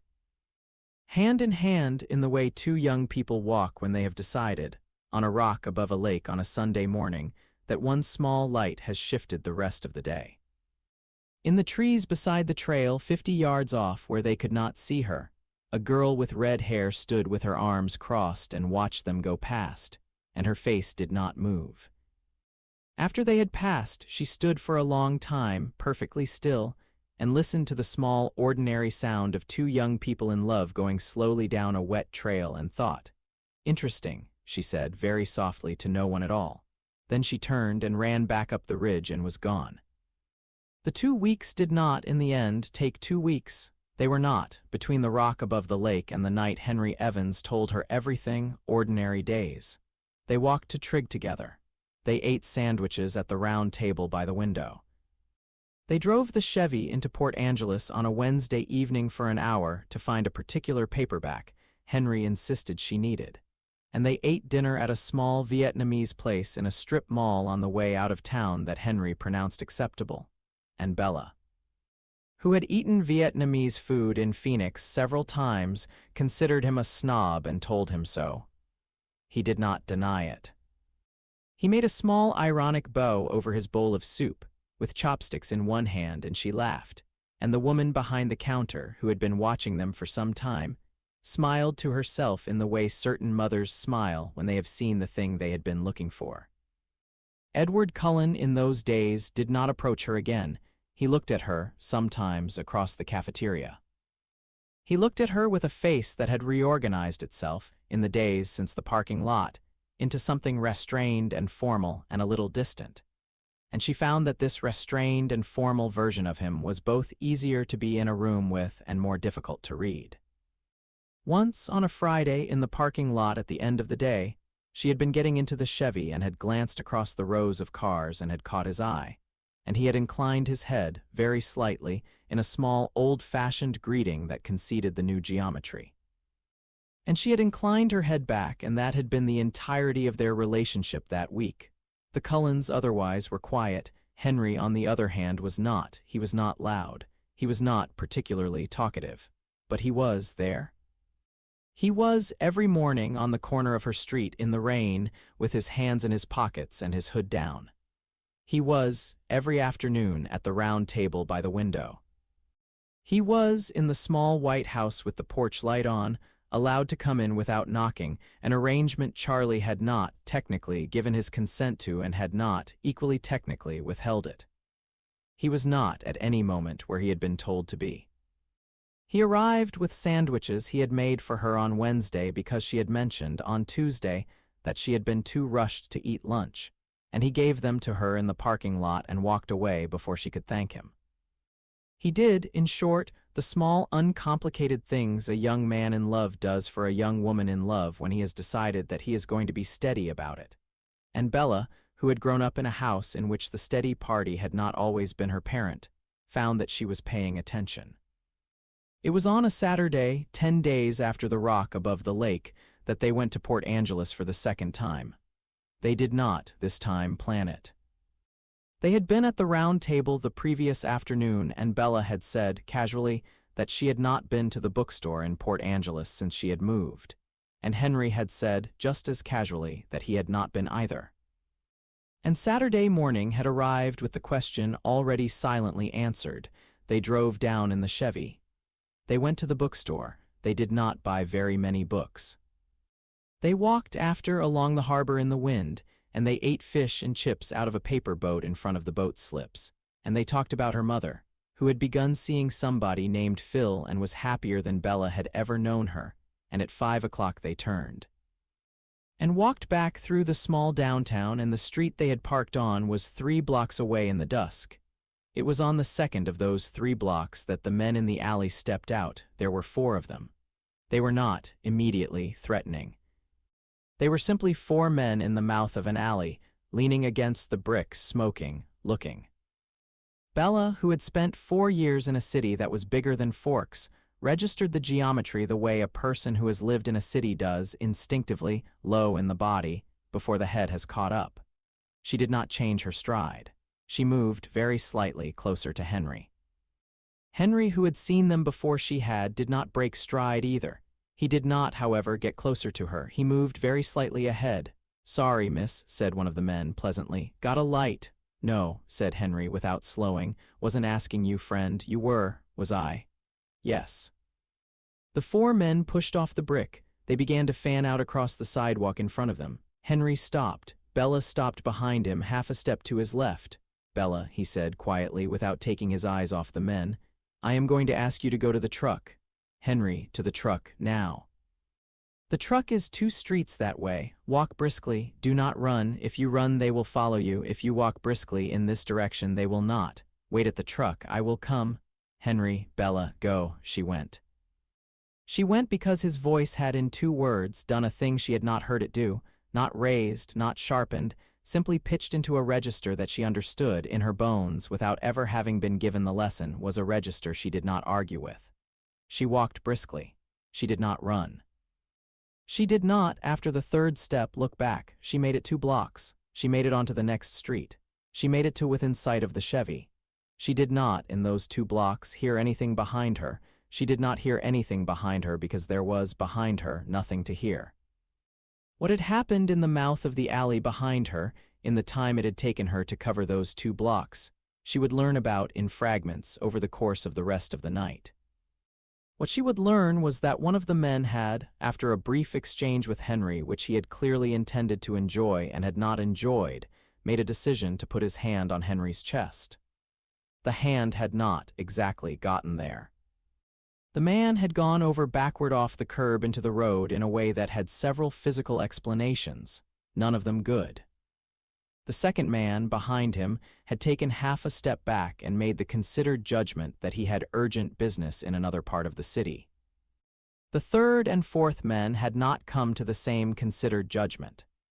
They had each made a particular kind of motion with their hands, a motion which, in Henry Evans's experience, was usually the prelude to the introduction of a small piece of metal. Henry Evans, in the 8 seconds it had taken those small pieces of metal to enter the conversation, had moved twice, very economically, and had concluded the conversation. He had not, in any of this, taken his wand out of his sleeve. He did not, in any of this, leave any of the 4 men in a condition that would not, in time and with rest, recover. He left them in the precise condition that the situation required. He cleaned his sleeves. He picked up the man's hat from where it had rolled away from him and set it neatly back on the man's chest. He then walked, briskly, the 2 blocks to the truck. Bella, leaning against the door of the Chevy with her arms folded and her face white in the parking lot light, watched him cross the street. He stopped in front of her. "Bella, I am fine. You are not fine. I am fine. Are you fine?" "Yes, are they fine?" "They will be." "Bella, don't." She closed her eyes for a moment. She breathed. She opened them. "Get in the truck," she said. "I am going to drive us home, and you are going to come into the house, and you are going to tell me tonight the thing you said you would tell me. I do not need 2 more weeks. I have just had quite enough of 2 more weeks. Tonight, all right. Get in." He got in. She drove the entire way back to Forks in silence. He did not, in the silence, attempt to fill it. He looked out the window at the dark of the highway and did not move. She watched the road.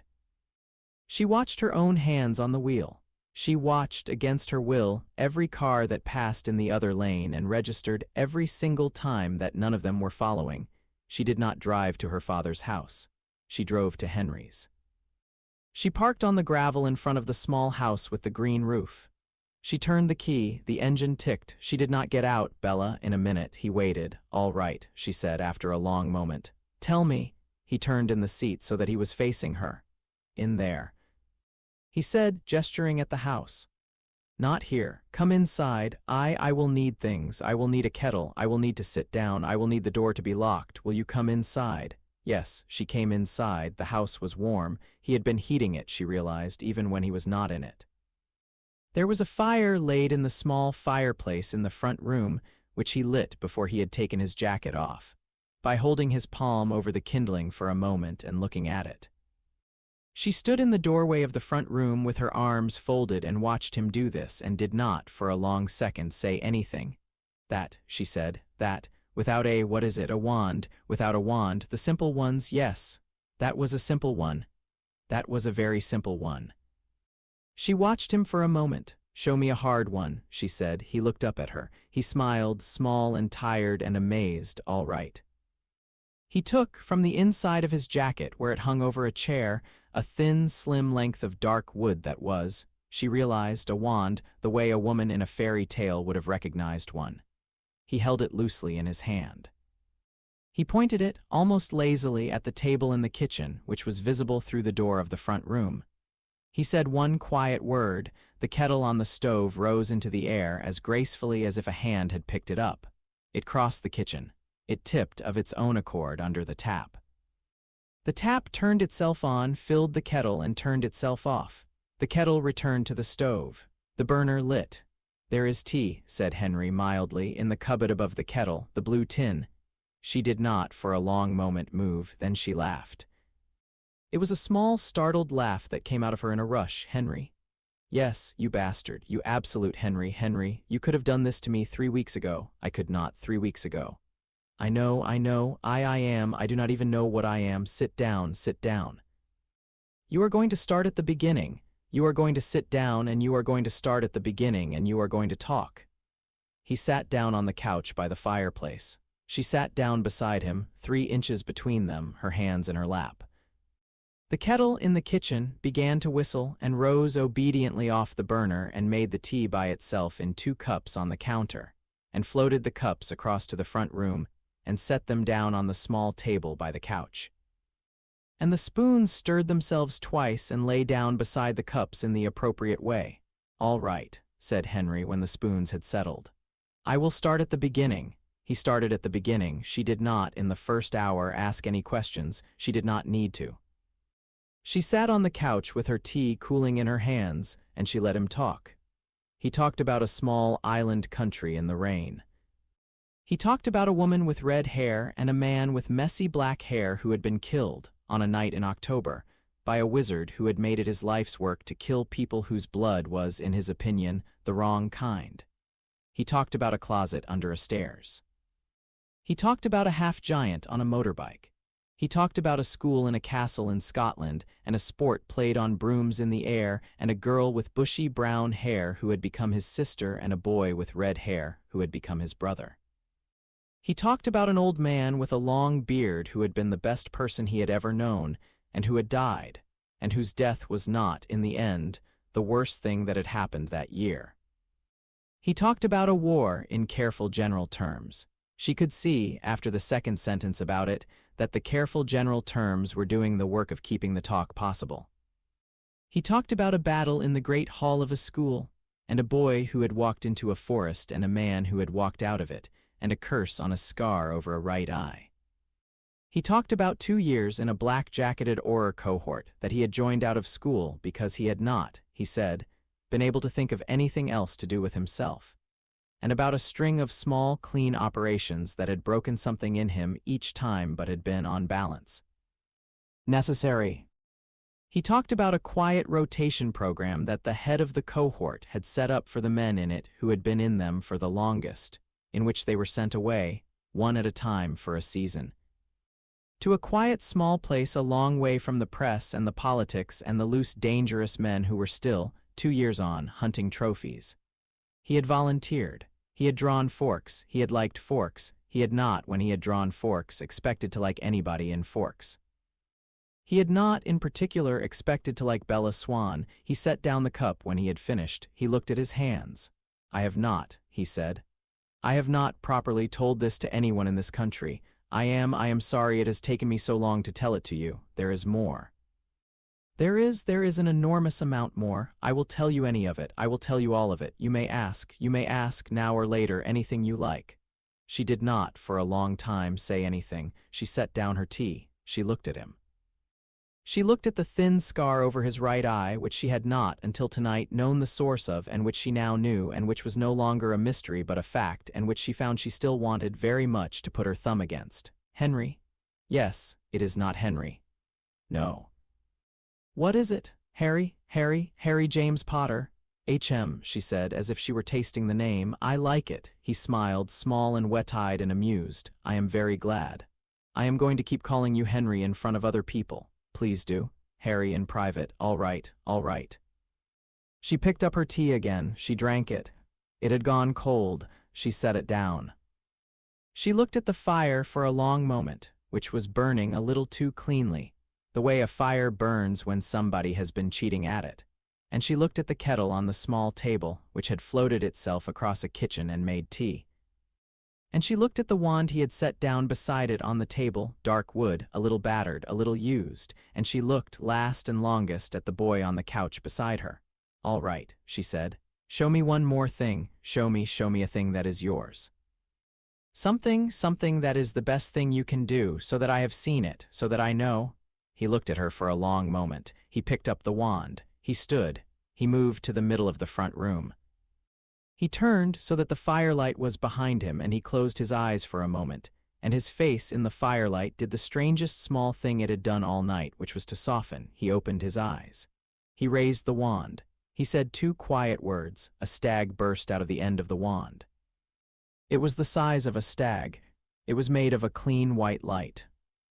It had a great rack of antlers, and its breath, as it stood in the middle of the front room, made small bright puffs in the firelight, and it turned its great head slowly and looked at her with eyes like soft white lanterns, and Bella Swan, who had thought she was prepared, found that she had not been prepared at all. She stood up, she took 2 steps forward, she held out her hand.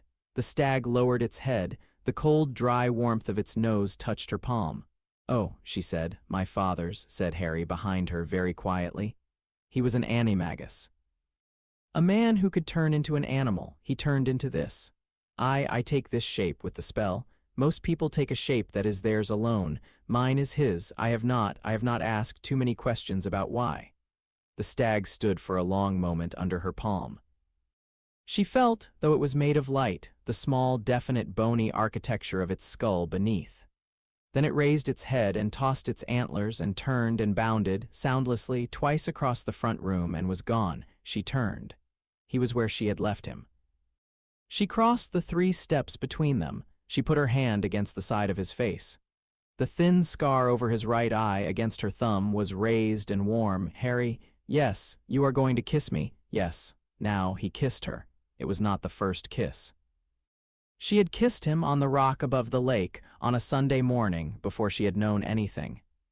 This was the first kiss in which they both knew everything. She put her arms up around his neck and she pulled him down to her and she kissed him. And he kissed her back the way a man kisses a woman when he has been holding himself out of the way of his own life for a long time, and when it ended after some long minutes. His glasses were crooked on his nose and her hands were in his hair and they were both slightly, breathing harder than the activity strictly required. "Harry, yes, I am going to need to sit down." Yes, they sat down. The fire burned. The teacups on the table refilled themselves silently and waited to be drunk. It was a long time before either of them said anything more. It was a longer time before he drove her home. On a high spur of rock above the river, 2 miles east of the small white house with the green roof, 3 vampires stood with their arms crossed and looked down at the lights of forks. The blond boy was the tallest.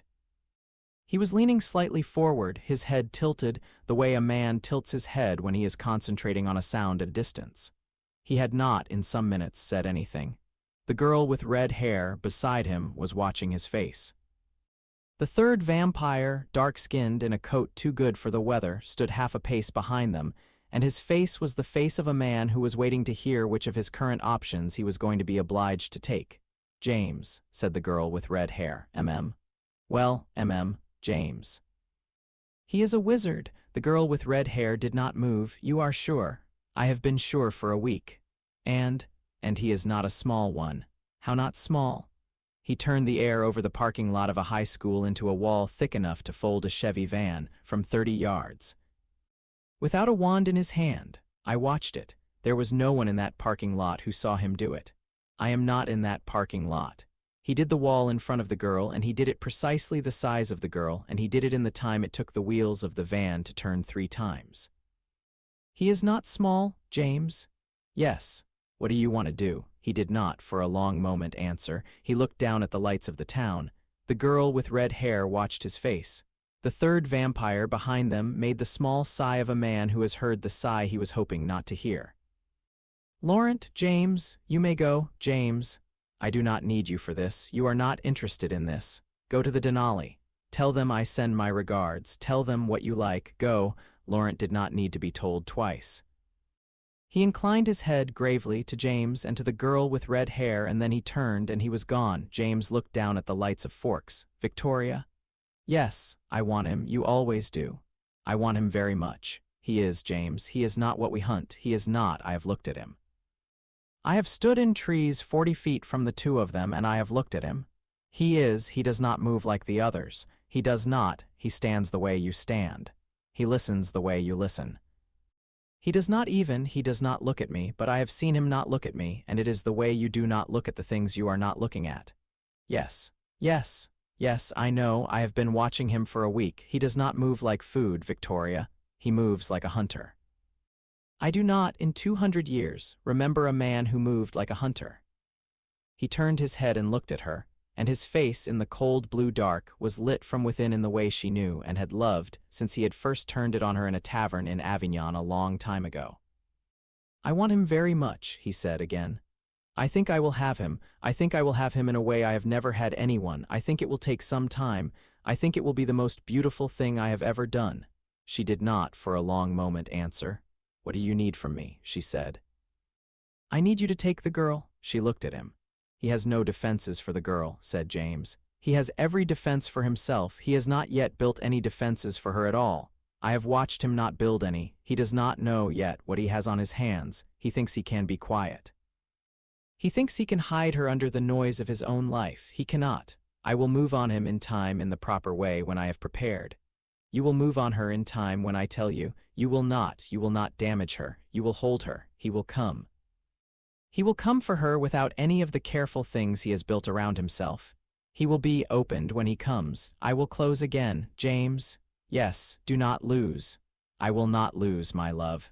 The wind came up off the river. It moved through their hair.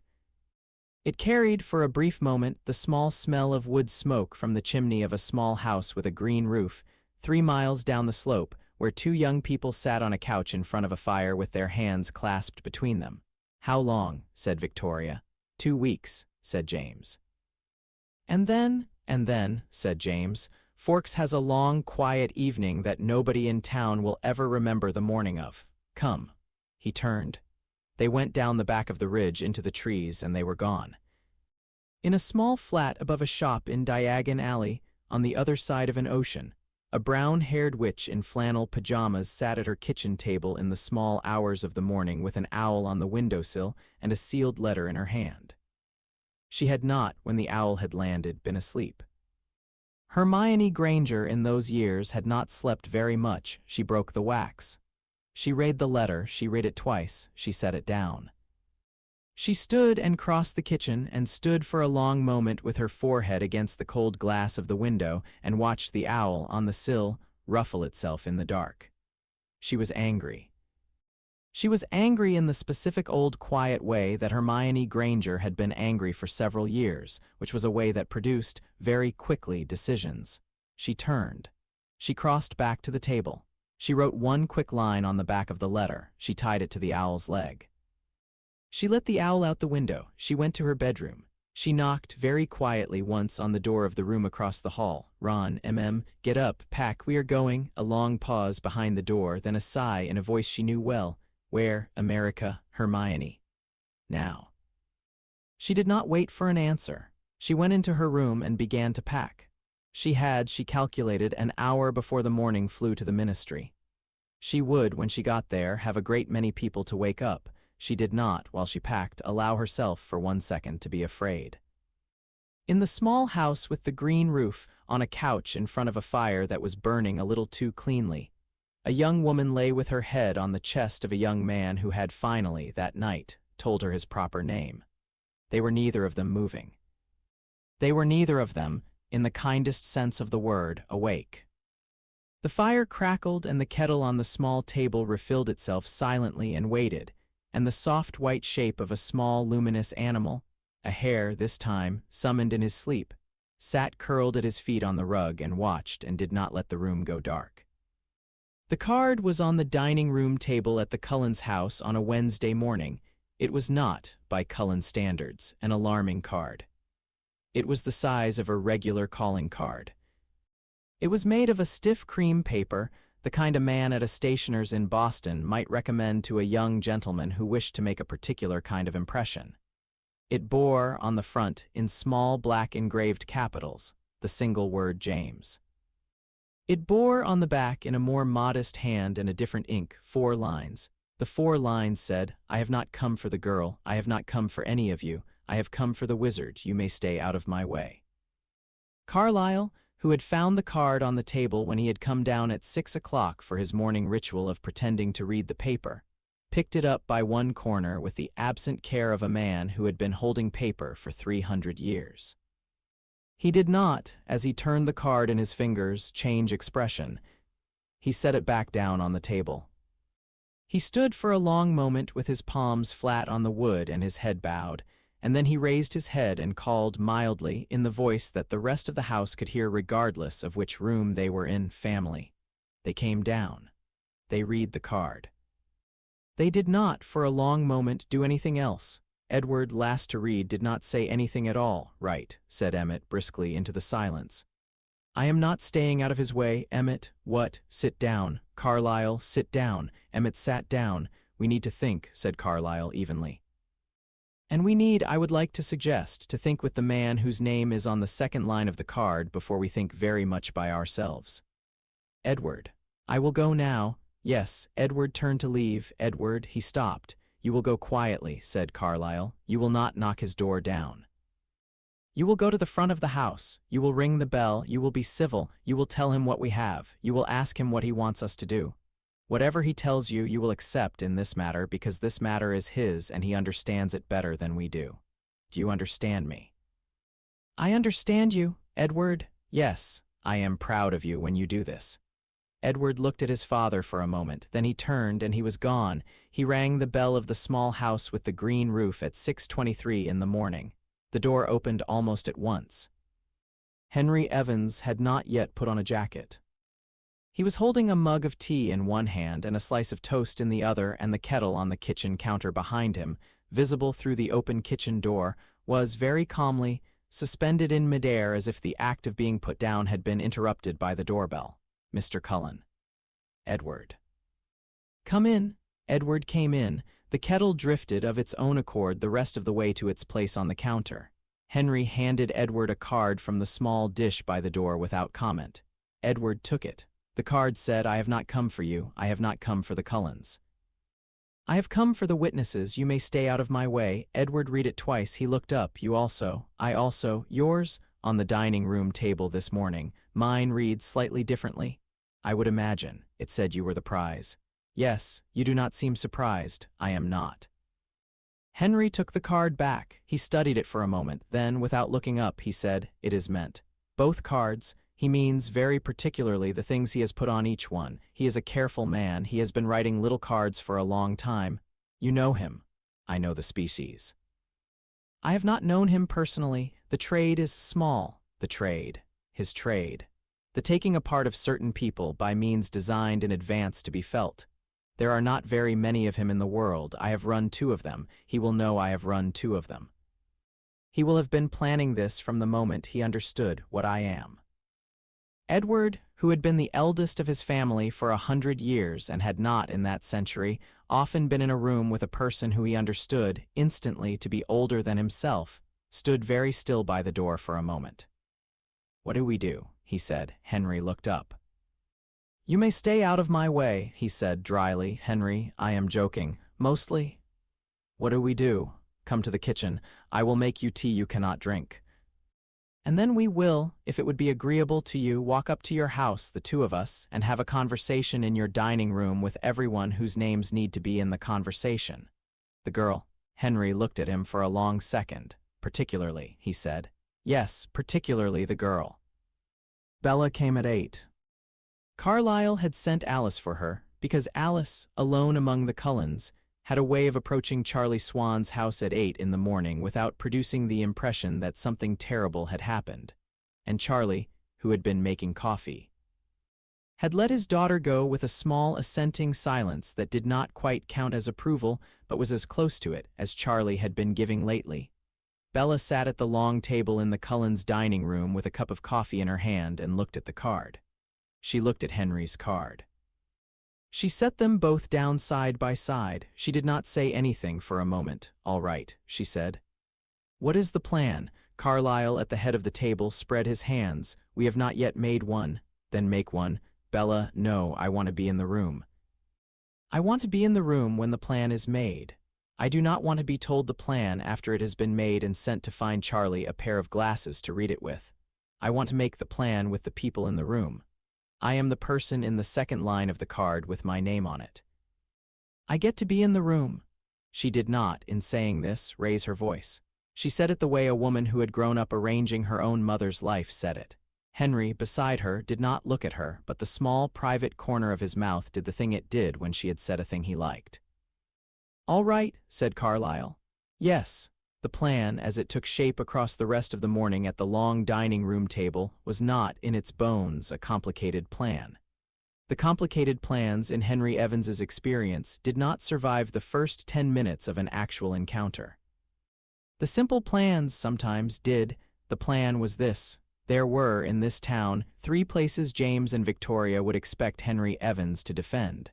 The first was the small house with the green roof.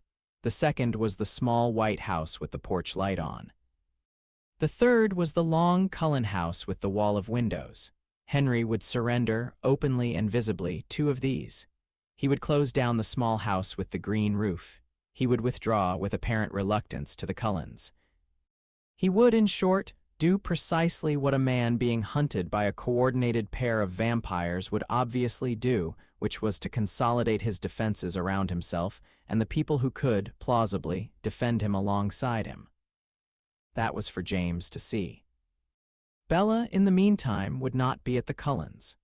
Bella would, in fact, be somewhere else. The somewhere else was Henry's plan, and he would not speak the address of it aloud at the dining room table, even though the dining room table was, as far as he could tell, secure.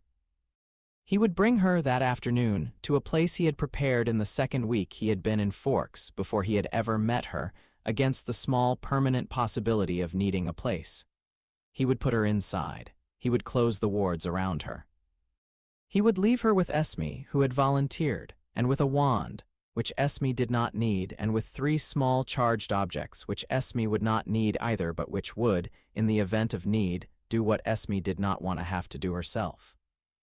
He would then return to the Cullin house, where the rest of them would be waiting, and they would, all of them, be very visibly together, behind a great deal of glass, in the long room with the wall of windows facing the river, and they would wait. James, when he came, would come for Bella first. He would not come for the Cullin house first because the Cullin house was a fortress, and James was not a fool. He would come for the 2nd most likely place, and he would find her not in it. He would come for the 3rd most likely place, and he would find her not in it. And, by the time he had run out of likely places, he would understand that Henry Evans had hidden her in an unlikely place. And he would understand that the unlikely place would be, by definition, a warded house. And he would, with a great deal of intelligence and not a little bad humor, consult his short list of warded houses available to a wizard who had spent 2 months in Forks. And he would arrive in time. At the 4th and only true defense of the day, which was the place that Henry had spent the 2nd week in Forks preparing, and which would, when James arrived, contain not Bella but Henry, Victoria, in the meantime, would have her own list of likely places. She would, while James was working through his, work through hers. Hers would resolve eventually on the bluff above the river, 2 miles east of the small house with the green roof, which she had used for a month as her observation post, and which she would, in the absence of any other obvious destination, return to. Henry would, when he had finished with James, come for Victoria there. Edward asked the obvious question. It was a good question. He asked it well. Why not, he said, have you with her in the warded house? Why have you in the warded house with him? Why have her anywhere at all? Because if she is in the warded house with me, said Henry evenly, James will come for the warded house with everything he has. He will not be alone. Victoria will come too. Laurent, if Laurent has come back, will come too. Whoever else James has called will come too. Walls do not, in this trade, hold forever. They hold long enough to be useful, and then they fail. I would prefer that the walls hold when they fail around me and not around her. You are bait. I am a defended position. He will think I am bait. He will think he is coming to a fortress with my body in it because I cannot bear to leave hers. He will be wrong about both of these things. The fortress will contain me alone and the sustainable trap and the loose ends I have spent the last week tying. I am not bait. I am the closing door. And if you fail, I do not intend to. And if you fail, Henry looked at Edward for a long moment. If I fail, he said evenly, you will be at the warded house in 12 minutes by car. Bella will be inside. The wards will hold for somewhere between 20 minutes and an hour, depending on what comes for them. You will, in those 20 minutes to an hour, have a window to come for her, and to remove her from the house and to take her. Carlisle has agreed to the medical school dormitory where Carlisle's friend Eleazar lives, 3 states south of here. Eleazar will know what to do. Eleazar. A wizard? I have made the arrangements with him this morning by owl. He has agreed. A long silence. I will not fail, said Henry. But you should know what you would be required to do. You will not fail. I will not fail, the plan was set. The afternoon in the small house with the green roof was the one Henry Evans had been quietly dreading. He had to break the warding on the small house. He had to do it in such a way that it looked, to a careful eye, like a man hastily and incompletely transferring his protection elsewhere. He had to do it, also, in such a way that the breaking did not actually compromise the small house, because Charlie Swan would, quite possibly, end up sleeping there one night while the chimney at the small white house was being repaired.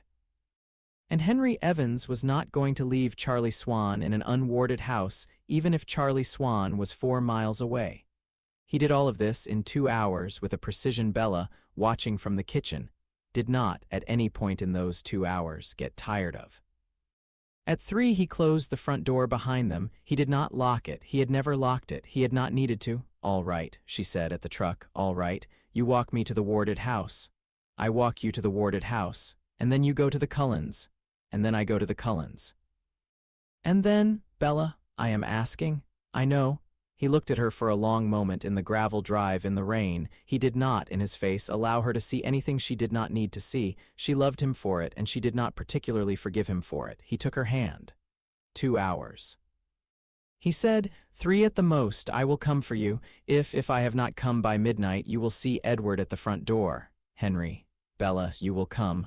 I will come. She kissed him in the rain in the gravel drive of the small house with the green roof, and she did not make him say it again, and they got into the truck. The warded house was up an unmarked turning off the highway 8 miles north of Forks, on a stretch of land Henry had bought, anonymously and through 3 intermediaries, his second week in town.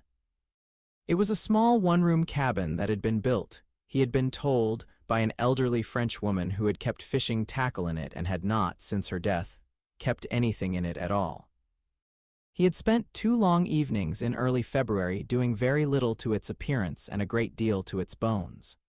By the time he had finished, the cabin would have stood, against any kind of pressure short of artillery or dragons, for a number of hours longer than its small wooden shape suggested.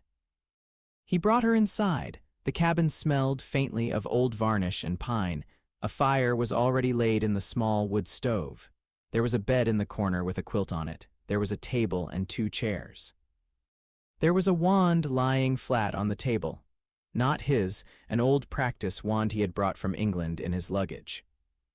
There were 3 small carved wooden objects in a row beside the wand, each the size of a chess pawn, each carved with great care in the shape of an animal. A stag, a hare, a small swift fox. Esme, who had apparated ahead with Carlyle, was already at the small wood stove, putting a kettle on. She turned when they came in. She smiled gently at Bella. "You will be safe with me," she said. "Yes, come and sit. I have brought a book." Henry took Bella's face between his hands very briefly in the doorway. He did not kiss her. He looked at her for a long moment, and he said, quietly, the small old word in a language she did not know that he had told her, that morning, was the word he had used as a child for the woman who had become his mother. She did not, in the moment, understand that he was giving her a name. She understood it later. She did not say anything in return. She only closed her hand around his wrist for a second and let him go. He went. It was 4 o'clock in the afternoon. The light behind the cabin was already beginning to slip toward evening. He turned up his collar against the rain. He walked down the long, unmarked turning off the highway to where the truck was parked, and he got in, and he drove. 2 hours later, in the small house with the green roof, the door opened. It opened on a stretch of dim front room lit only by the firelight from a fire that was burning a little too cleanly. The wards on the small house had been weakened, but not broken. They had let something pass that knew how to do the small particular thing one did with such wards if one had spent 2 centuries learning. The figure in the doorway stood for a moment, listening. Then it stepped with a long, predatory grace into the room. It was male, it was tall, it was blonde. It was very still. It did not, in the dim front room, find a wizard. It did not find a girl.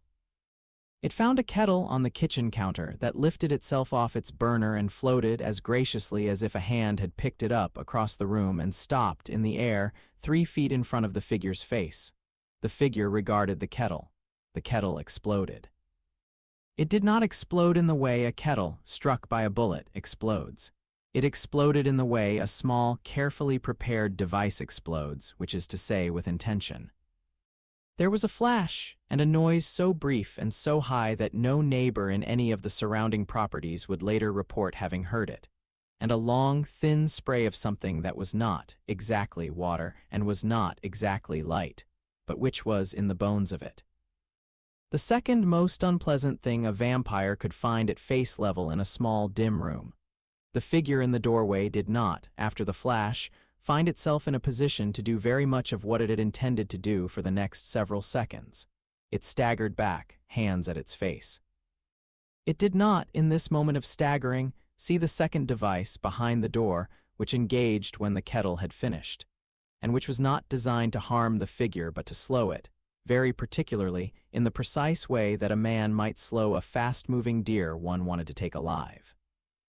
The figure, 3 seconds later, was standing in the front room of the small house with the green roof, very still, with strands of a thin, cold silver light wound twice around its arms and once around its throat, and was, for the first time in 200 years, irritated.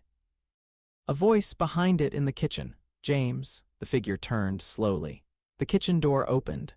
A young man with messy black hair and bottle-green eyes stood in the doorway. He had a wand in his right hand. He was not in his face in any hurry. "You do not," said James dryly after a moment. "Make this easy, I have been told.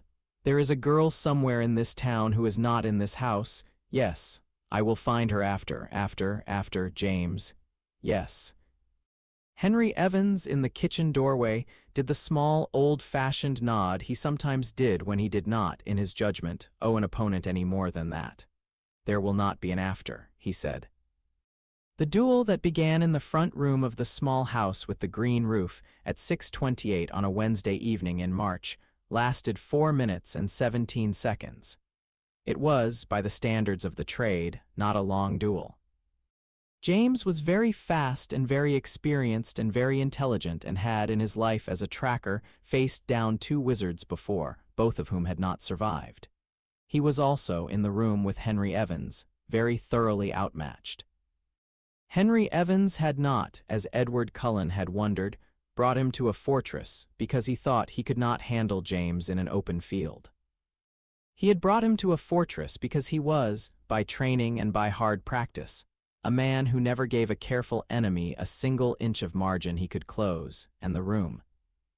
With the cold silver light and the second wards, and the 4 small charged objects placed at the 4 corners of the room, and the third device beneath the floorboards in the kitchen door, had been, by Henry Evans's standards, the smallest possible margin he could leave a careful enemy to play in. James fought well. He fought several times in ways that in any other room than this one would have given Henry Evans a real scare. He broke the cold silver light around his throat in the first 8 seconds. He broke the second wards a minute later. He took a fragment of one of the 4 small charged objects in his left forearm and lost the use of his left arm for the next minute, and kept fighting. He was, in a curious, distant way, magnificent. He was, by the end of the 3rd minute, nearly past the threshold of the kitchen. He did not, in the end, get past the threshold. The 3rd device beneath the floorboards in the kitchen door was the one Henry had spent 3 days on. It was the simplest of the 4, and the worst. James, when he was at last at the threshold, looked up. He saw what was waiting for him there. He saw also the look on Henry Evans's face, which was not, as he had expected, the face of a man who was triumphant. It was the face of a man who had done this twice before and who had not, either time, enjoyed the doing. "I will say this for you, Mr. Wizard," said James evenly, with what was very likely to be his last sentence. "You are not what I expected." "No," said Henry. "I rarely am." He spoke one short word. The thing under the floorboards engaged.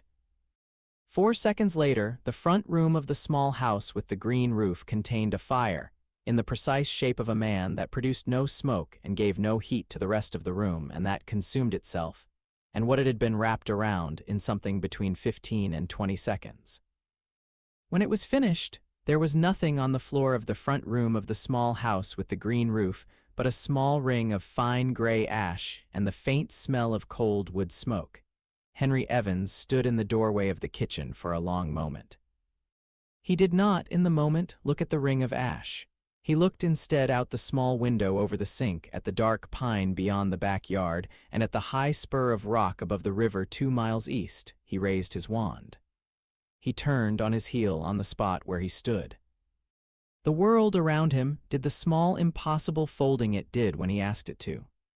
He was gone. He arrived on the high spur of rock above the river 2 miles east in a soft burst of wet air that flattened a circle of dead grass under his feet. Victoria was already turning. She was very fast. She was not as fast as she would have needed to be. She moved, on the spur, in the way she had moved when she had stood on the edge of clearings in 3 centuries on 3 continents and survived. She moved twice in the time it took Henry Evans to take 3 steps. She did not, in any of those moves, get out of the range she needed to be out of. Henry threw 3 things at her in a row, 2 small, 1 large, and the third clipped her shoulder, and the part of her shoulder it clipped did the thing the part of James's left forearm had done in the small house with the green roof 3 minutes earlier, which is to say it gave way. She saw, in the loss of the use of her right arm, what was about to happen to the rest of her. She did the only thing she could do. She turned and ran. She did not run down the back of the ridge. She did not run for the trees. She ran up, over the top of the spur and off it, into the river 200 feet below, and she went into the river the way a stone goes into a river, without hesitation, with the entire weight of her, and the river took her, and the current of the river was strong and cold and went in a hurry. West, Henry Evans stood at the edge of the spur for a long minute. He did not, in the long minute, follow. He did not, in the long minute, even very much regret. He had known, going in, that he had been very likely to take only one of them tonight. He had hoped for 2. He had built for 2. He had not, in the end, gotten 2. He had gotten 1. The one he had taken had been the more dangerous. Victoria was very angry and very wounded and would, in a year, be a problem. A year was a long time in Forks, and he had a great deal he intended to do with it. He turned. He stepped off the spur into the air and was gone. The cabin, when he opened the door, smelled faintly of old varnish and pine and tea. Bella was on the bed in the corner with a book in her lap. She had not, in the 4 hours, eaten any of the sandwiches Esme had brought her. Esme, by the small wood stove, looked up at the sound of the door. She did not say anything. She crossed smoothly to him in the doorway, looked at his face for a moment, and put her hand once lightly on his arm. "I will leave you," she said. "Carlyle is in the truck." She went. Bella set down the book. She did not get off the bed. She watched him cross the small cabin to her. He sat down on the edge of the bed beside her. She put her hand on his back. He did not, for a long second, do anything. She did not, for a long second, do anything. The fire in the wood stove ticked. "Harry, yes, you are alive. I am alive. Are you all right?" I am here. "You are not all right." "I am not all right. I will be all right. I will be all right by morning. I am very tired. I am sorry. I have not been this tired in some months." "Henry, yes, lie down." He lay down. She lay down beside him. The fire ticked. Outside, the rain had let off briefly, and through the small window above the table the sky had cleared in a small, thin patch over the trees, and a single visible star. The first one Bella had seen in Forks sat in the patch, low and white and steady, like a small candle in a room she could not see into. "I did one of 2, Harry said very quietly after a long time. "I know. There will be more. I know. I am sorry." "Hush." She put her hand against his face. She felt against her thumb the thin scar over his right eye, which was in the dim light of the cabin the precise color of an old white wax. She kissed it very gently once. She lay down again with her cheek against his chest. "You came back," she said. "I came back. Then I am all right." He lay for a long time with his arms around her in the small cabin in the woods. The fire ticked. The single star moved very slowly across the small, thin patch of clear sky above the trees and was, in time, gone. In a current downstream of a high spur of rock above a river, a stretch of red hair caught for a moment on a fallen log and, after a while, came free and went on with the river, west toward the sea. The owl came on Tuesday.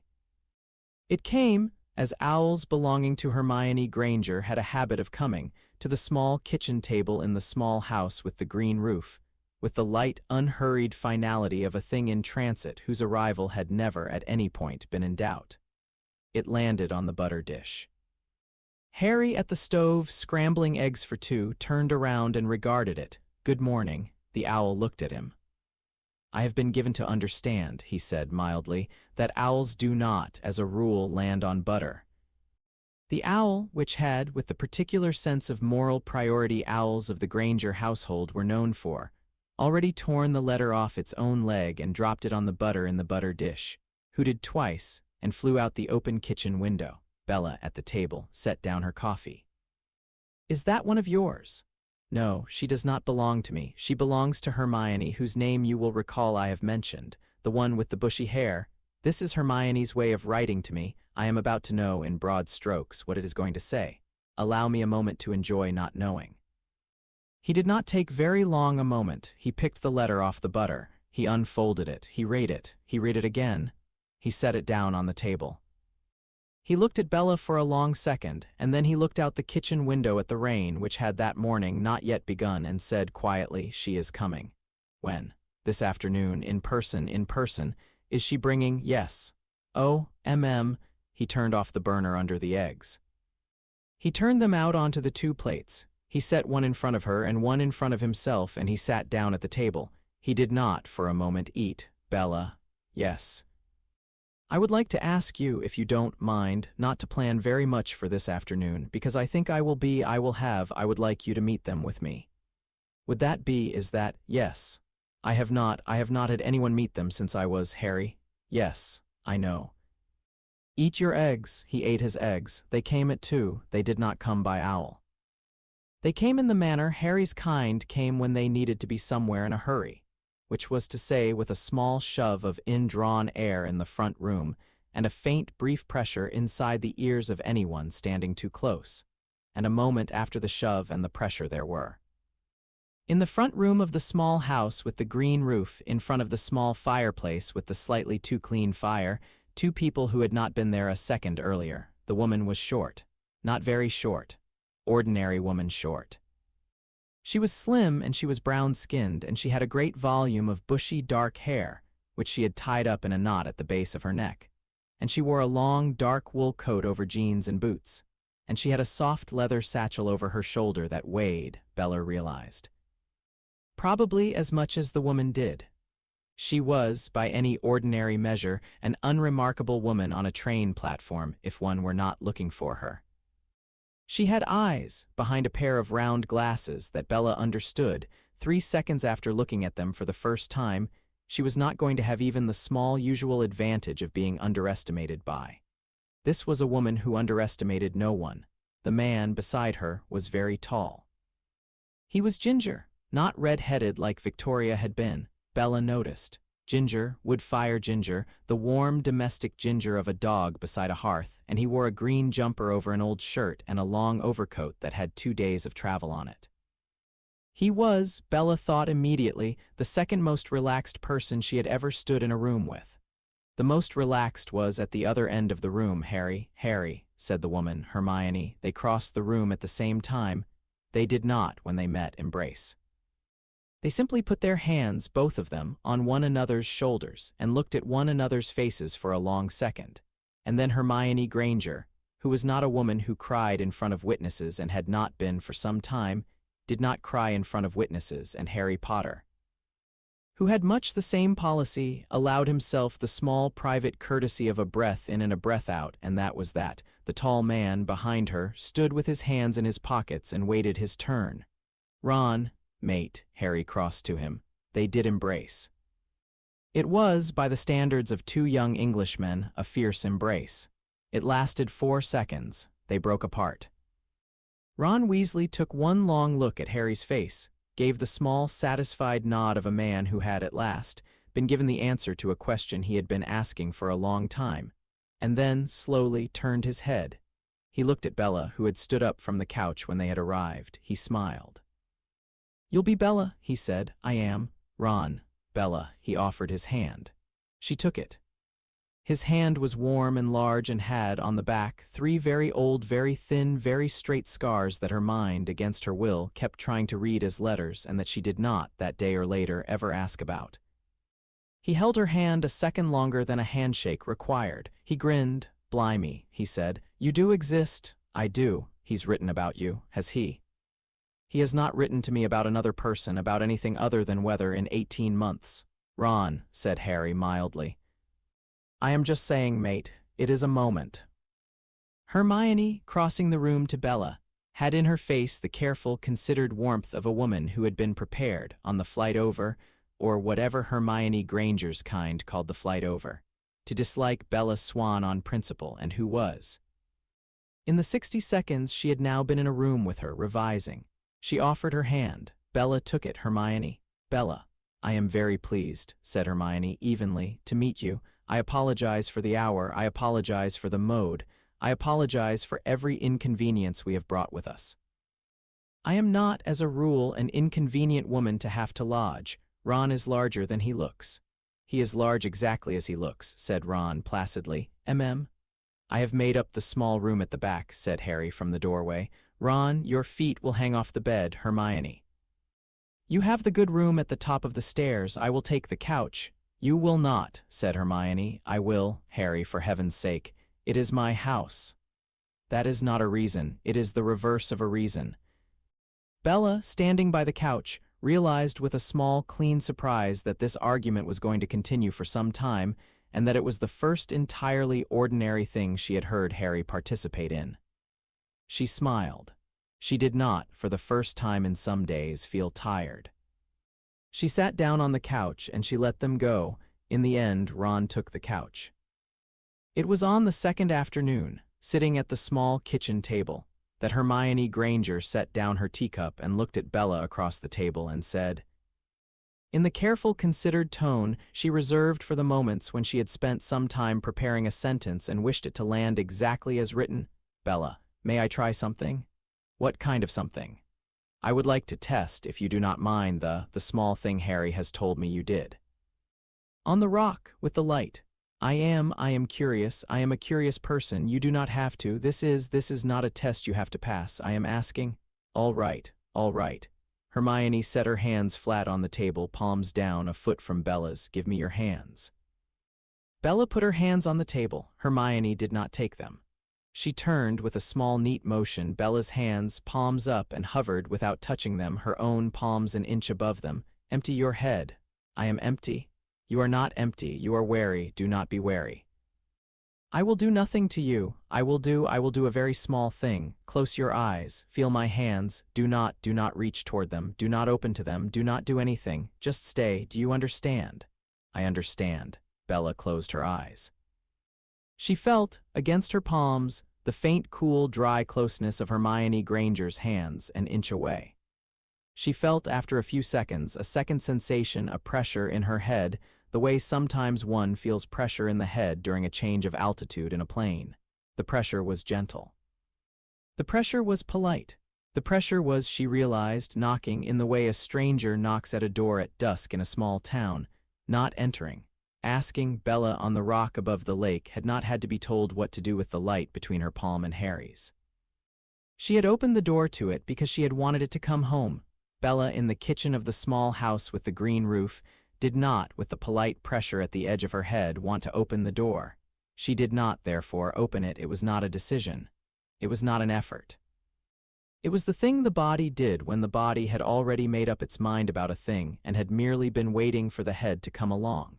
She felt, after several seconds, the pressure lift. She opened her eyes. Hermione Granger was leaning back in her chair. Her hands were in her lap. Her face, behind the round glasses, had gone very still. For a long moment, Hermione did not say anything. Then she said mildly, without looking at Harry, who was standing in the doorway with his arms folded and who had not, during the last minute, moved, "You knew." "I suspected." "For how long?" "A week, since the rock." "And you did not?" "No, I did not tell her. She will not, in her own house, be told a thing about herself by me before she is told it by me. I wanted to be sure. I wanted you to be sure. You were sure." "I am sure." "Good." Bella, in the chair at the small kitchen table with her palms still, faintly warm, looked from Hermione to Harry to Hermione again. "What did I just do?" "You deflected," said Hermione slowly, "a legilimency probe set at the lowest setting I have. You did it without a wand, without training, and without the slightest awareness, I think, that you were doing it. That is, Bella, that is a thing most adult witches could not do. A professional legilimens would be able to do it. You are not a professional legilimens." "I am not." "You deflected by simply not opening, which is not how it works, technically. It works by hardening. You were not hard, you were just closed, the way a door is closed. A door is closed because nobody opened it." "Yes, is that a magic thing?" "It is, at a bare minimum, an adjacent thing." Oh, Hermione set her hands flat on the table again. She exhaled once. "I had not," she said. "I had not actually expected, when I asked to try, that I would get a clean signal. I thought, Harry, I thought she had had a lucky moment with the Lumos. I was going to tell you so. I was going to be gentle. I thought, Bella, I thought you were a muggle with a very firm mind. I was going to be nice about it. I do not need to be nice about it." You have a spark, a late-blooming spark. It is not full. It is not, you will not, Bella, I have to be honest with you, and I am going to be, so we never have to have this conversation again. You will not go to my school. You are 20 years too old for my school. My school is for children. You will not, I think, ever be what the ministry would call a full witch. That is not meant unkindly. It is a bureaucratic category, but you will be able to learn. You will be able to learn quite a lot. In time, you will be able to do the small domestic things, the small protective things, the small things that are often the difference at a difficult hour between a bad night and a night that did not end. You will, if you want to be, you will be a woman who has a wand, if you want. Bella, in the chair at the small kitchen table, did not, for a long moment, say anything. She did not, in the long moment, feel any of the things she had expected to feel, and she had had a week since the rock to expect things. She did not feel astonished. She did not feel afraid. She did not feel particularly proud.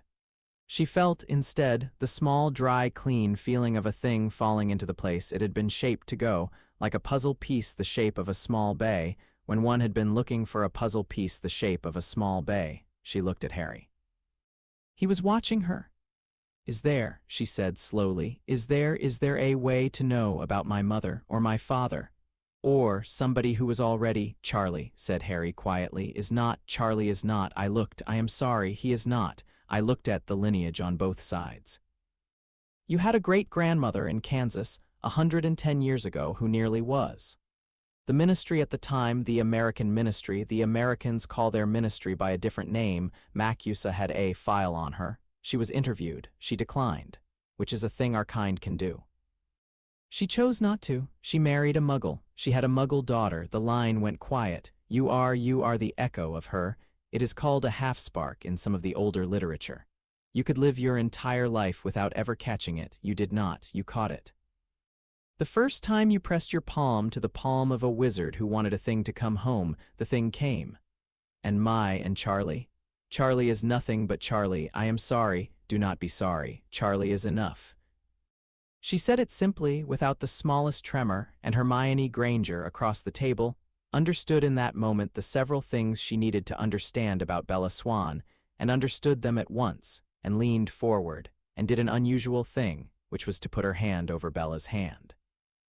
I am glad, Hermione said, to have met you. I am glad, Bella said, to have met you. Ron, who had been leaning in the doorway of the kitchen for some time without any of them having said anything to him, cleared his throat. Lovely, he said. Glad we've all settled that. Is anybody hungry? Ron, I'm serious, I haven't eaten since, Ron. Mate, you have got 4 pounds of bacon in that fridge, I counted. 4 pounds. Are we going to eat 4 pounds of bacon, or are we going to talk about emotional things until we all 4 of us, faint into our teacups? Bella laughed. It was the first time she had laughed since Sunday. Harry, in the doorway, allowed his own mouth to do the thing it did when he had permitted himself to enjoy a thing, and stepped aside and said mildly, 4 pounds it is. They ate the bacon. The weekend was long. On Saturday, Harry took Hermione and Ron up the unmarked turning off the highway 8 miles north of Forks. and showed them the warded cabin, and the three of them, standing in the small one-room cabin, did a thing Bella could not see, the three of them standing with their eyes closed. Wands loose in their hands, and the small wood stove ticking, that looked, to her, across an hour, like the kind of communion she imagined old soldiers had in a regiment on the night before a battle. On Sunday, Charlie came home from work at 6 to find a young woman with bushy dark hair in his kitchen peeling potatoes. He stood in the doorway for a moment. He did not, immediately, say anything. Bella, beside Hermione at the sink with a knife in her hand, was trying to look as if this were something that happened every Sunday. Dad. This is Hermione. This is Henry's, his sister, said Hermione evenly without looking up from the potatoes. His sister. Not by blood. Not by blood? I was going to introduce her later, said Bella feebly. Charlie, in the doorway, looked at Hermione for a long second. He looked at Bella. He looked at the long, tall ginger man at the kitchen table, peeling a carrot with a knife the size of his forearm. He looked at Henry in the chair at the head of the table, looking at him with a face that had not, in his 6 weeks of acquaintance with Henry, ever quite looked that serious. Charlie. Henry. I have something to tell you. Charlie let out a slow breath. All right, he said. Let's have it. It took 40 minutes. Charlie, at the kitchen table, did not interrupt. He asked once after 10 minutes whether a person could, in the case of have the affected person removed from the country without a passport, and Harry said quietly, yes, they can, it can be arranged. It has been arranged already for Bella as a contingency. Charlie nodded twice and did not ask again. At the end of the 40 minutes, Charlie picked up his beer, which he had been holding since the beginning and had not drunk any of, and took one long pull and set it back down. Henry. Yes, sir, my daughter. Yes, is she safe in this? She is safer with me than without me. That is not what I asked. I know, she is in danger. She has been in danger for a month. The danger has been substantially reduced. It has not been eliminated. There is one more thing we have to do. I believe we will do it this week or next. After that, the danger in its present form will be over. Other dangers exist. I will not pretend to you, sir, that my presence in this town does not change the kind of dangers available to your daughter. I will, however, pretend to you, if you will allow it, that the life she would have had without me would have been measurably safer than the life she has with me. That is a thing we cannot know. It is a thing I choose to believe. It is why I am sitting at this table. She is worth, in my judgment, the dangers my presence has brought. And what does she think? Ask her. Charlie turned his head. Bella, I agree with him. Dad, I love him. Charlie did not say anything for a long moment. He looked at his beer. He looked at the wall. He looked at his daughter, who was 20 feet from him, and, he understood in that moment, had been, at some point in the last 6 weeks, very quietly, and in a way he had not been consulted about, on her way to becoming a woman he was going to have to be introduced to. He nodded once. All right. He said, all right. He finished his beer. On Monday morning, in the small house with the green roof, Harry took a long, careful detour on the way to Forks High School that wound through the woods above La Push Road, and did not, in the detour, attempt to avoid being seen. He was seen. The wolf was on a low rise above the road. It was the size of a Shetland pony. It was the rich russet color of a wet cedar, and it stood very still, and its yellow eyes did not move. Harry, 30 feet below on the road, did not move either. He raised, after a moment, his right hand, wandless, palm open. The hand turned slightly outward, and he made, on the air, the small, particular flat sign he had been taught, 3 years before, by a ministry magizoologist who had spent time among wolfkind on 3 continents. It was the sign that meant I see you. It was the sign that meant I will not do the thing that my kind and your kind can do to one another. It was the sign that meant I would like, if you would, to talk. The wolf, on the rise, tilted its great head. It stepped down off the rise into the road. It approached him slowly across the gravel and stopped 8 feet from him, and did not lie down and did not snarl and did not move. A second wolf, larger, black as a wet crow, came down out of the trees behind it and stood at its shoulder and looked at Harry. My name is Harry Potter, said Harry to the black wolf. I am a wizard. I am in your town by accident. I am the thing that has been attracting vampires to your valley for the last 4 weeks. I have already killed one. I am going to kill the other. After that, I will leave when I am asked to leave.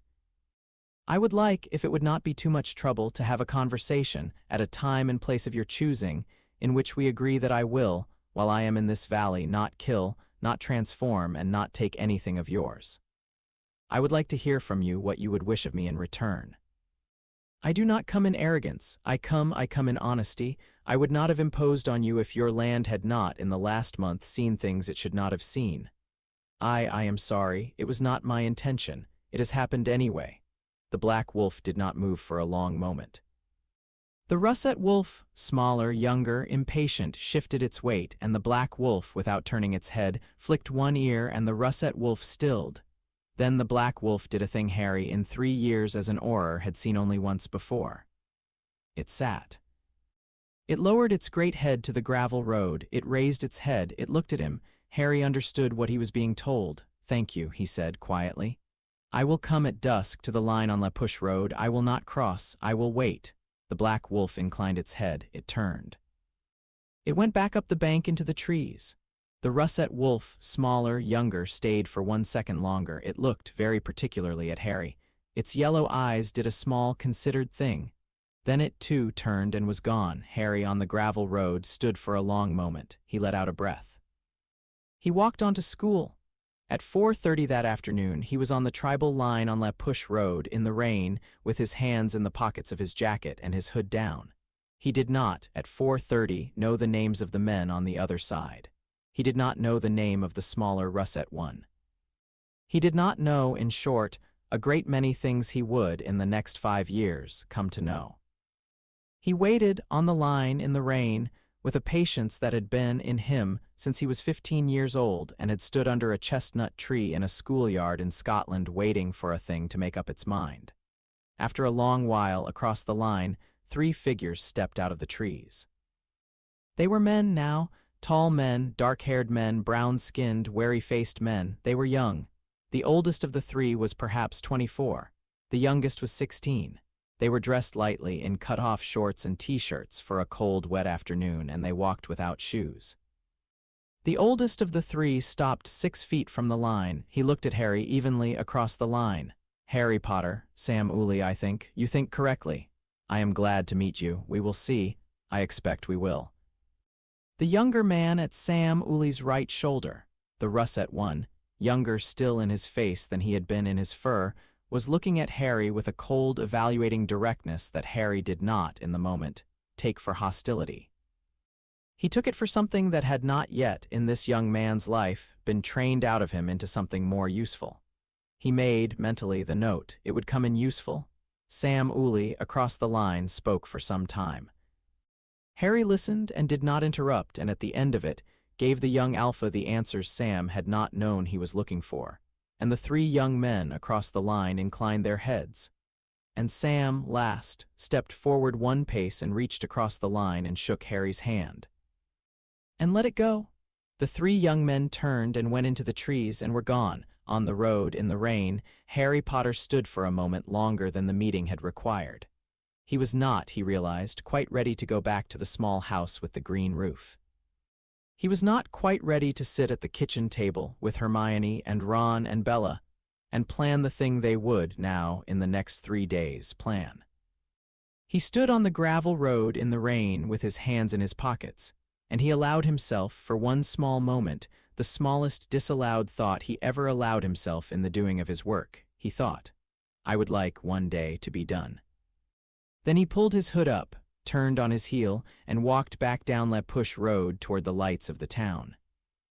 In the kitchen of the small white house with the porch light on, Charlie Swan, who had spent the afternoon in his office at the station, opened the top drawer of his desk and took out the service weapon he had not carried on his person in 3 years. He laid it on the desk. He looked at it for a long minute. He did not, for the moment, load it. He set it back in the drawer. He closed the drawer. Then he locked up and drove home and made his daughter, who was at the kitchen table with 3 strangers, a pot of stew which the 4 of them ate in the small white kitchen in a silence that was not, to Charlie's surprise, awkward. Chapter 7 and Chapter 8. The battle in the forest Antonin Dolohov, in the 38 years since he had first put on a black robe and a silver mask, had learned one thing that had kept him alive when a dozen better men had not. Which was that plans that depended on more than 3 simultaneous movements tended to fail in the fourth. He had, accordingly, brought with him to Forks a plan that depended on 3. The first movement was the small house with the green roof. 5 men in a tight wedge at dusk on Friday coming in from the trees at the back of the property. Their orders were not to enter the house. Their orders were to burn it from a distance, with a particular old spell that produced a fire that was not a fire, and that would not, in its burning, stop for water or for rain or for wards of less than the 7th degree, which they had intelligence that the house had not. Whatever was inside the house when the fire arrived would not be inside it 15 minutes later. This would satisfy a promise. This was not the important movement. The second movement was the small white house with the porch light on. 1 woman. The woman had been brought to North America 4 weeks earlier, from the south of France, as a favor to the organization by a friend of the organization's. She had been a vampire for something under 20 years and was, therefore, considered young. She was also, considered separately, considered dangerous. She had been made in her 20 years by 2 successive makers, the second of whom was an older Parisian creature who had been in the business of preparing certain very good and very cold and very reliable women for precisely this sort of work. Her name, in the file, was Victoria. She had survived 1 encounter already with this wizard, and she was, in consequence, highly motivated. Her instructions were to take the father. If the father was not at the house, her instructions were to find the father at his work, at the hardware store in town, at the diner, at the police station, at any of the 4 gas stations on Route 101, and to take him alive and deliver him. This was also not the important movement. The third movement was the important movement. The third movement was a single man in the woods above the warded cabin at the unmarked turning off the highway 8 miles north of Forks, with a clear view of the cabin's front door and a rifle across his knees, and a patience of 245 hours. He was the most expensive thing the organization had brought to this operation, and he did not himself know it. He was a muggle. He was a very particular kind of muggle. He had been hired through the appropriate filters from a part of the world that had not, in 50 years, produced any other kind. He had been in place for 10 days. His instructions were to watch the cabin and to wait, and when the cabin had been empty for 12 consecutive hours and nothing had come near it, to abandon his position, walk 3 miles north and wait for a car. He was a decoy. He was not a decoy that the boy wizard would know was a decoy. The boy wizard would know, as soon as the first movement began, that the first movement was not the important movement. He would guess from training that the second movement also was not. Aurors had been guessing this across 3 generations of wizarding war and had more often than not guessed correctly. He would look then for the third movement, and his eyes would find the cabin at the unmarked turning off the highway 8 miles north of Forks, because the cabin at the unmarked turning off the highway was the place he would have hidden the girl if he had not already hidden her somewhere else. He would go to the cabin. He would find the watcher in the trees. He would take the watcher. He would find on the watcher the intelligence that had been placed on the watcher to be found. The intelligence would tell him that a car was coming for the watcher in 3 miles. The intelligence would not tell him that the car would be coming from the wrong direction. While the boy wizard was doing all of this, a fourth movement, which Dolohov had not mentioned in the briefing, and which he had planned alone in his own kitchen in a village in Lithuania 3 weeks before, would arrive at the Cullin house. Dolohov had learned this also in 38 years, that people who had taken in a hunted boy tended, during the hunting of him, to be less well defended than the boy himself. The fourth movement was himself, alone. He had checked his equipment at 3 o'clock that afternoon in the motel at the edge of the next town and found it good. He had read, for the 7th time, the report from the man who had brought Victoria up from Mexico and found it good. He had, at 5 o'clock, apparated to the tree line above the Cullin house and laid himself on his belly in the ferns and waited. At 6:27, the long wall of windows in the long room facing the river was, as it had been for the last 11 nights, lit. At 6:28, the small house with the green roof, 8 miles away, caught fire.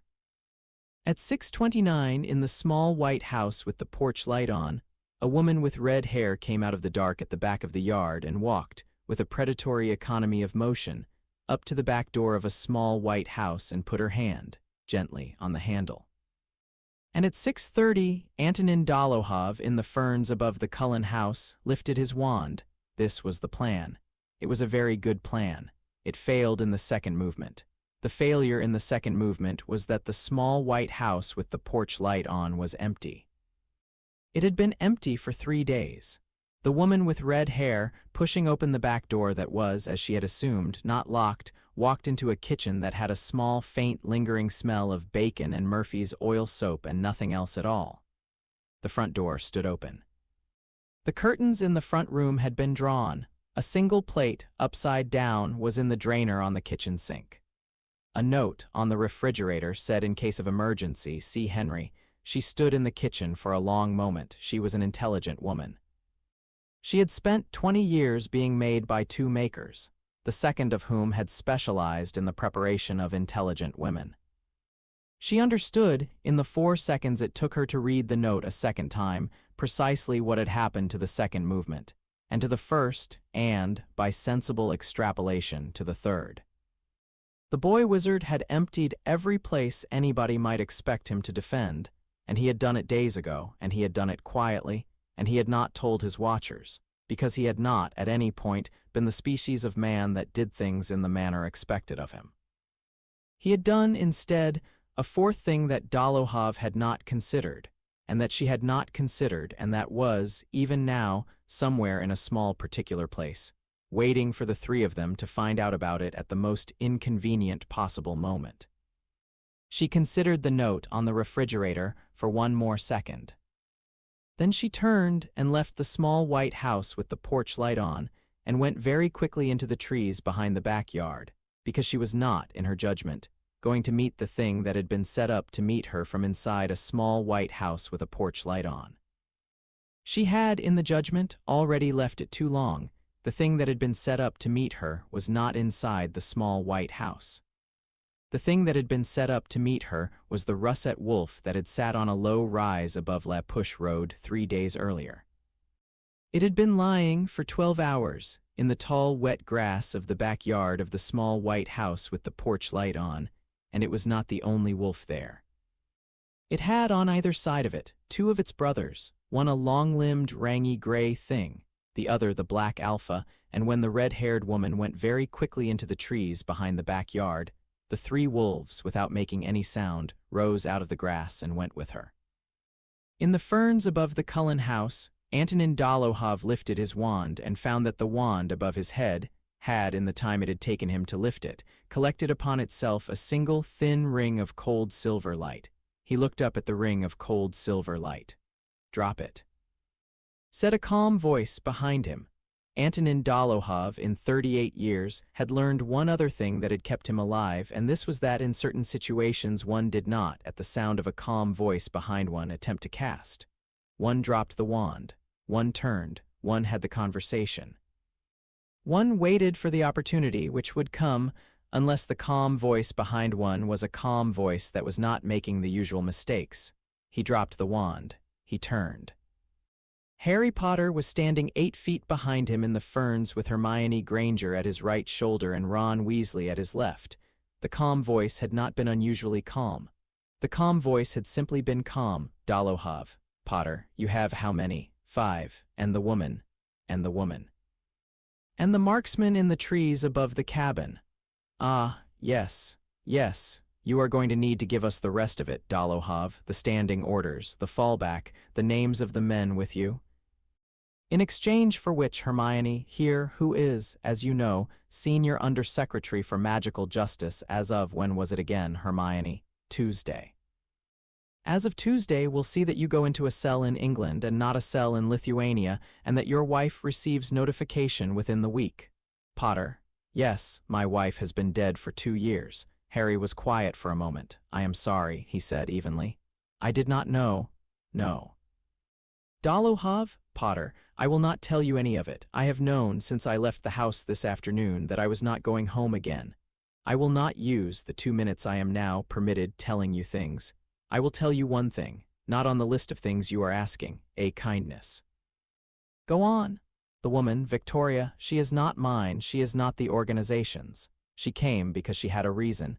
You ended the reason when you ended the tracker. She will not stop. You cannot trade her because she does not want anything you can give her. She has not come for you today.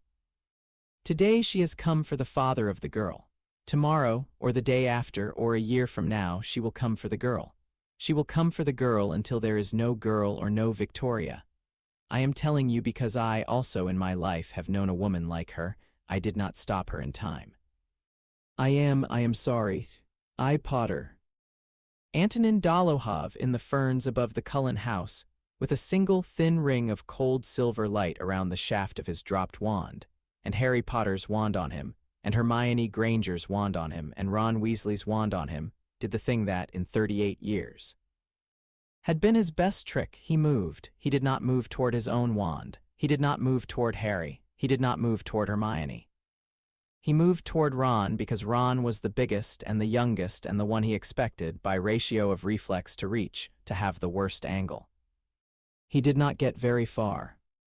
Ronald Bilius Weasley, who had learned the trick Antonin Dolohov had used at the age of 18 in a corridor in the Ministry of Magic, had, in the 2 seconds between Dolohov's Potter and the move, already moved his wand to exactly the place his wand needed to be in order for Ron not.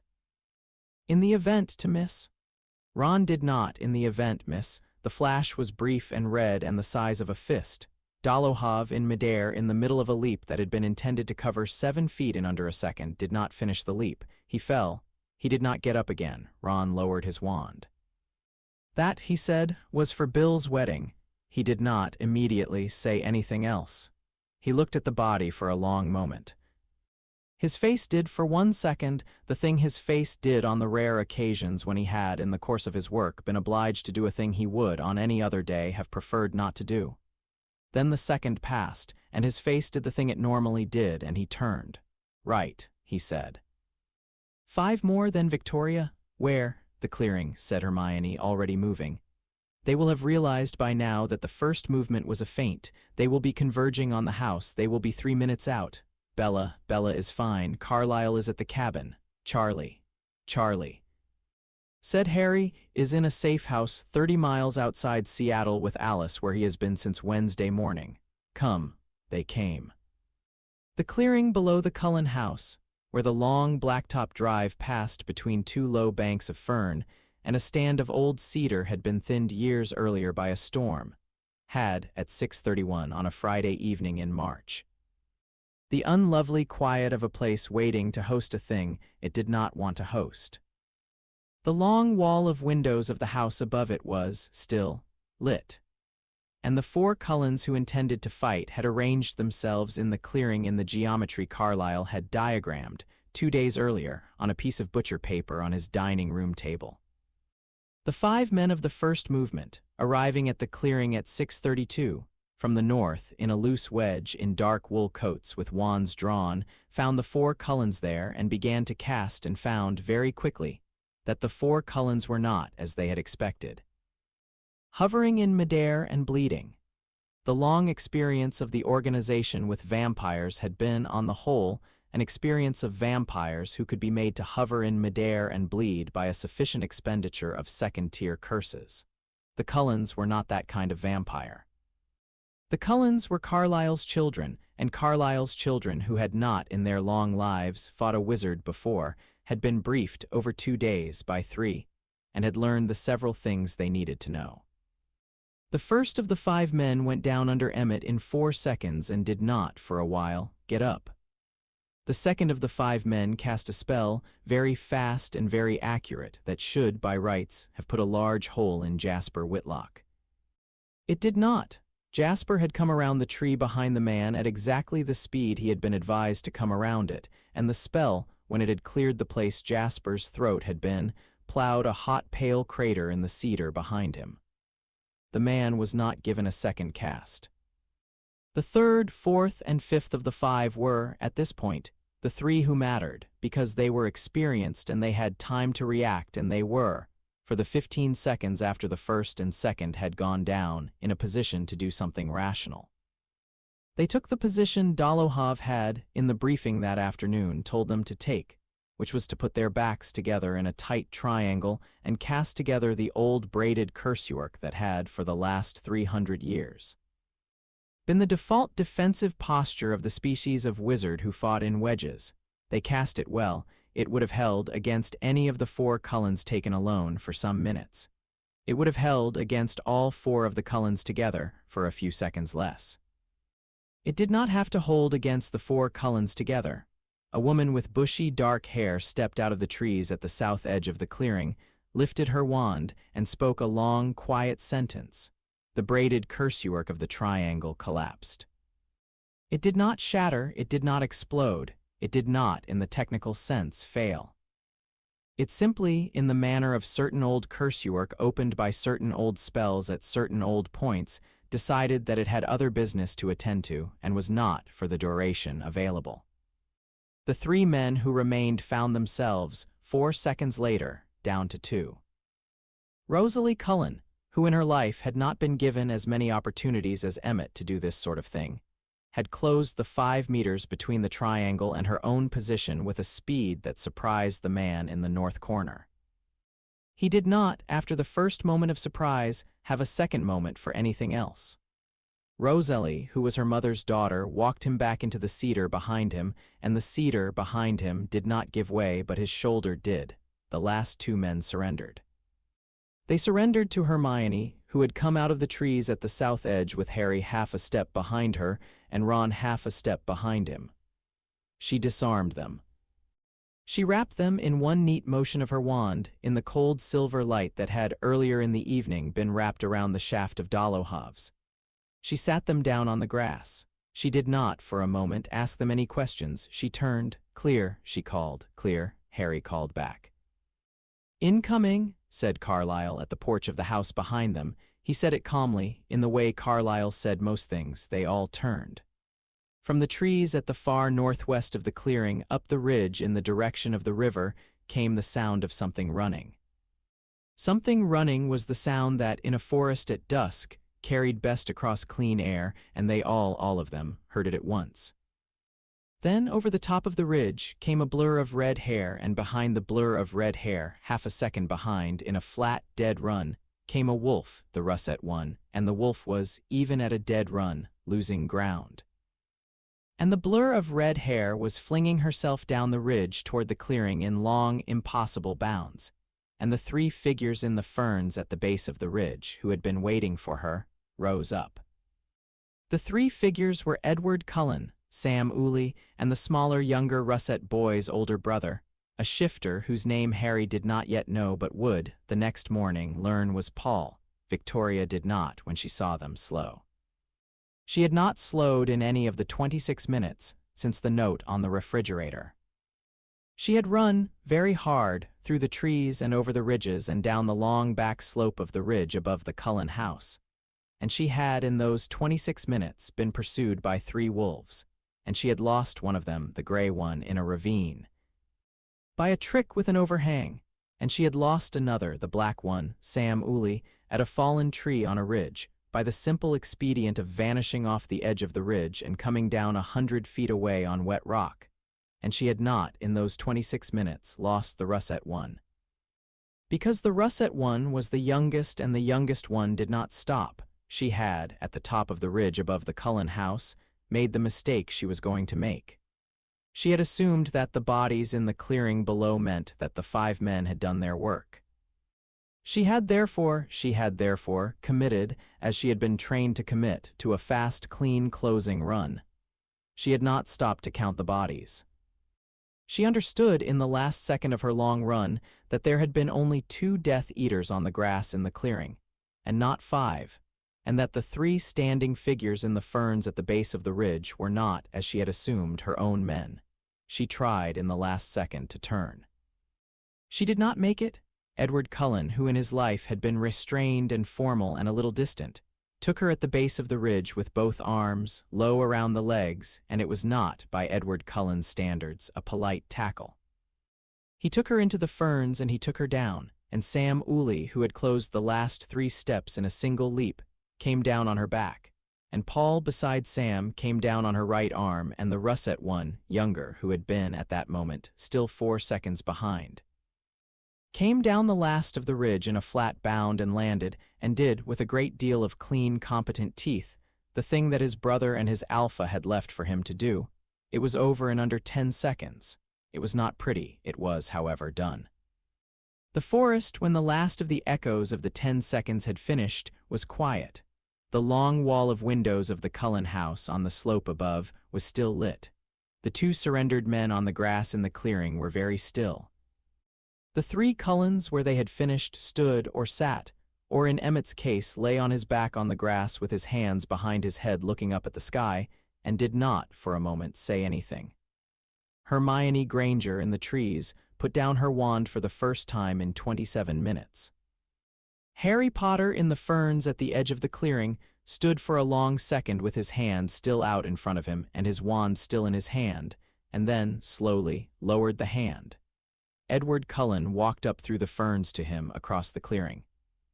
He did not walk the way he had walked in the parking lot on the morning of the van.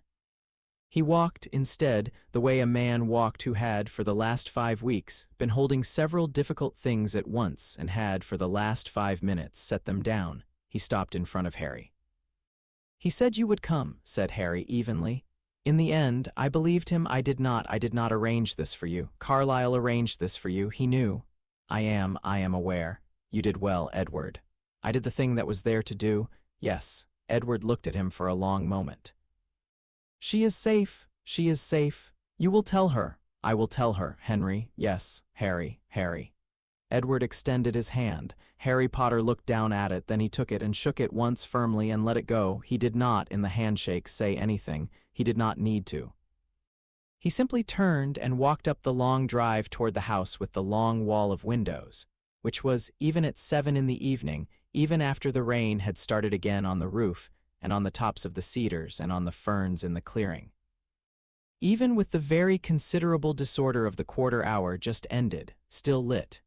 And inside, in the long room, Esme Cullin, who had come down from the cabin at the unmarked turning off the highway 8 miles north of Forks 5 minutes earlier, was at the window with a young woman by her side whose hand was at her mouth and whose eyes, at the sight of him coming up the drive, had closed, once in the small particular way that, in her, meant relief. Bella came down the steps of the porch at her run. She did not care who saw. He caught her at the bottom of the steps. He did not say anything. He did not need to. He simply held her in the rain on the bottom step of the porch of the long Cullin house for a long moment, and his face, against her hair, did the small particular thing it did when he had permitted himself to recognize that he was tired. Behind them, in the clearing, a single russet wolf sat on its haunches in the ferns and watched, and its yellow eyes, for the first time in 5 weeks, rested and did not move. The morning after the battle in the forest was very quiet.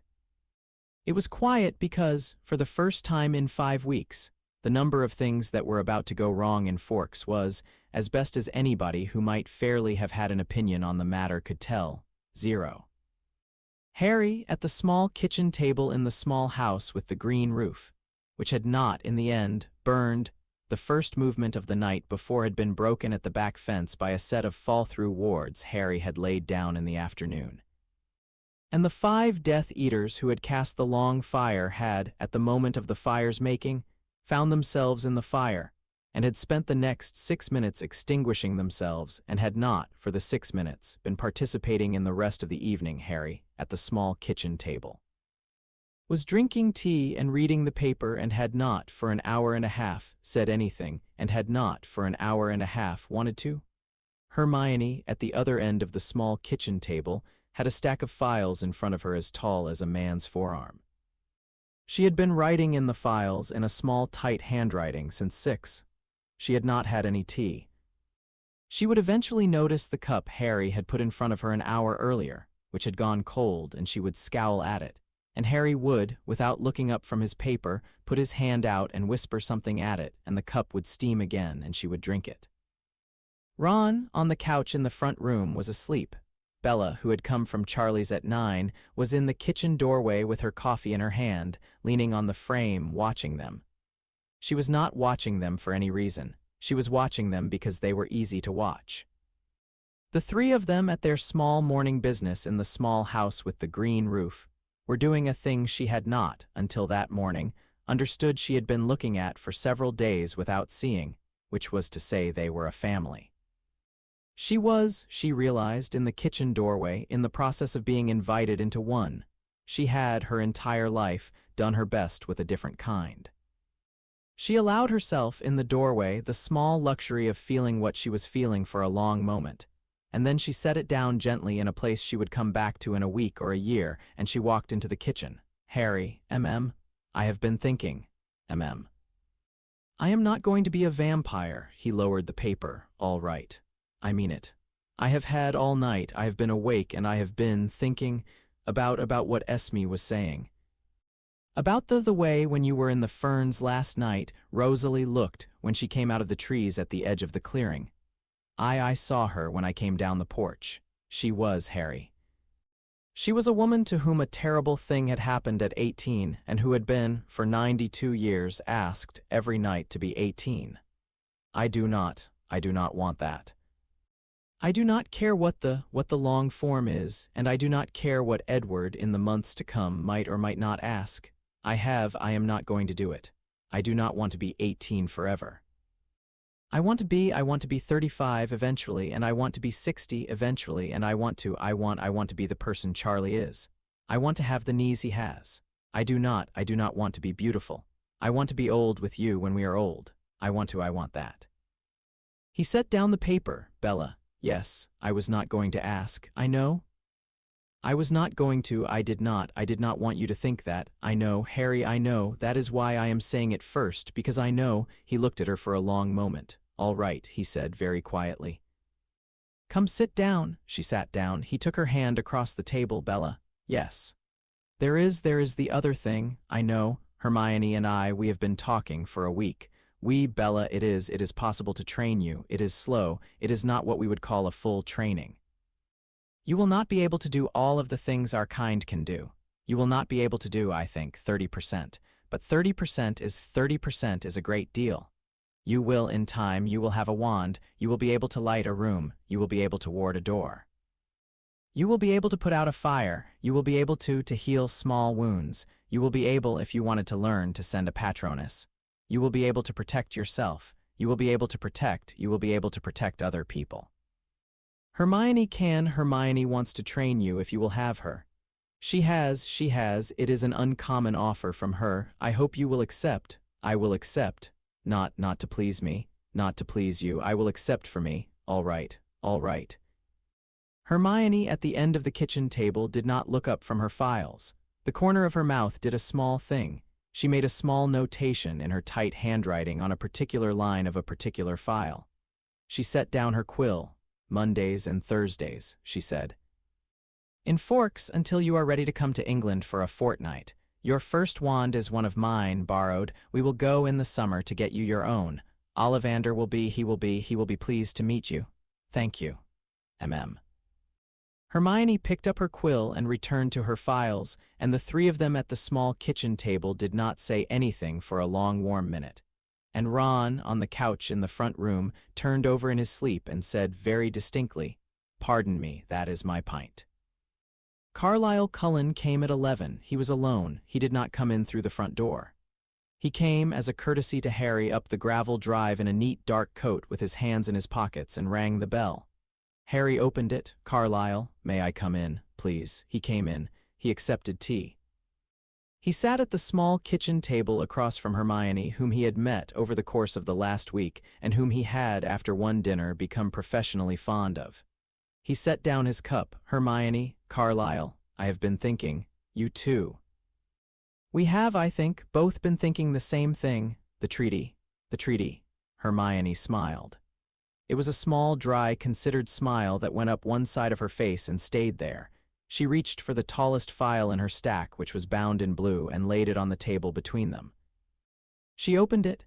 Its first page had at the top, in the small, neat handwriting Harry now understood he was going to be seeing on a great deal of paper for the rest of his life, the title, Wizard-Vampire Treaty, 1689, Proposed Amendment Protocol, 2006. "Ah," said Carlyle quietly. "Yes. You have been busy. I have been waiting for what? For a vampire with whom I could have a sensible conversation about it. I have known one until last week, Carlyle. There is a very old coven master in Prague. He is difficult. You are the second. I am flattered. Do not be. I am, you understand, not interested in the Volturi. The Volturi in this matter are not in any meaningful sense my partners. The Volturi are the government of your kind in the way that the old families of Vienna in the 19th century were the government of Central Europe, that is to say, by an arrangement of habit, not by legitimacy. What I am interested in, Carlyle, is the covens, the families. The dozen or so across your continent and the 40 or so across mine who have, in fact, been doing the practical work of not doing the things your kind could do for several centuries, and who have been doing it, as far as I can tell, without any help at all from an existing treaty framework. It is to those families that I believe a new protocol should be addressed. That will make the Volturi very angry, I know. They may not allow it. They may not. And then, said Hermione evenly, they will be asked politely to reread the existing treaty they did not tell you about. Carlyle looked at her for a long moment. He began slowly to laugh. It was not a large laugh. It was a dry, amused, appreciative laugh, low in the throat, and when it had finished, which took some seconds, he wiped the corner of his eye with his thumb, which was something he had not in 100 years had occasion to do. Miss Granger. Dr. Cullen. I suspect I am going to enjoy working with you. I suspect so too. They worked, the two of them, at the small kitchen table for 3 hours. Harry, after the first hour, left them to it. Bella, after the second, brought them a plate of sandwiches, which Hermione ate absently and Carlyle did not but observed pleasantly. By 2 o'clock, the blue file was no longer physically blue. It had, by the slow accumulation of small red and green and black annotations in 2 different hands and the addition of several small new sheets of parchment, become a great many colors. It was no longer called Proposed Amendment Protocol, 2006. It was now called Draft v. Roman IV. The last thing Carlyle said to Hermione on the porch when he left was that he would, by Friday, have a short list of the 6 North American covens she should write to first. The next thing Carlyle said just before he left was, Miss Granger, has Edward spoken to Bella yet? Not yet. Would it be all right if he did? Ask her. I am asking you. I am telling you to ask her. Carlyle, I am not her keeper. He smiled, the small, dry, considered smile of a man who had been, with great care and great patience, put in his place. He inclined his head. He turned, went down the gravel drive, and was gone. Edward came at 4. He came alone. He came up the gravel drive on foot in the rain with his hands in the pockets of his coat. He rang the bell. Harry opened it. Edward, Harry, come in. If it is acceptable, said Edward. I would prefer to speak to her outside. On the porch. The porch is, I do not want to be in your kitchen for this. I am sorry. That is not a small discourtesy? It is not a discourtesy at all. Thank you. I will bring her. He brought her. She came out onto the porch in her father's old jacket, which she had been wearing all day, and a wool hat of Hermione's, which she had taken off the coat rack in the front room on the way out, because the rain had started again. She stood at the door with her hands in the jacket pockets. She did not, immediately, step all the way out onto the porch. Edward, at the edge of the porch, turned to her.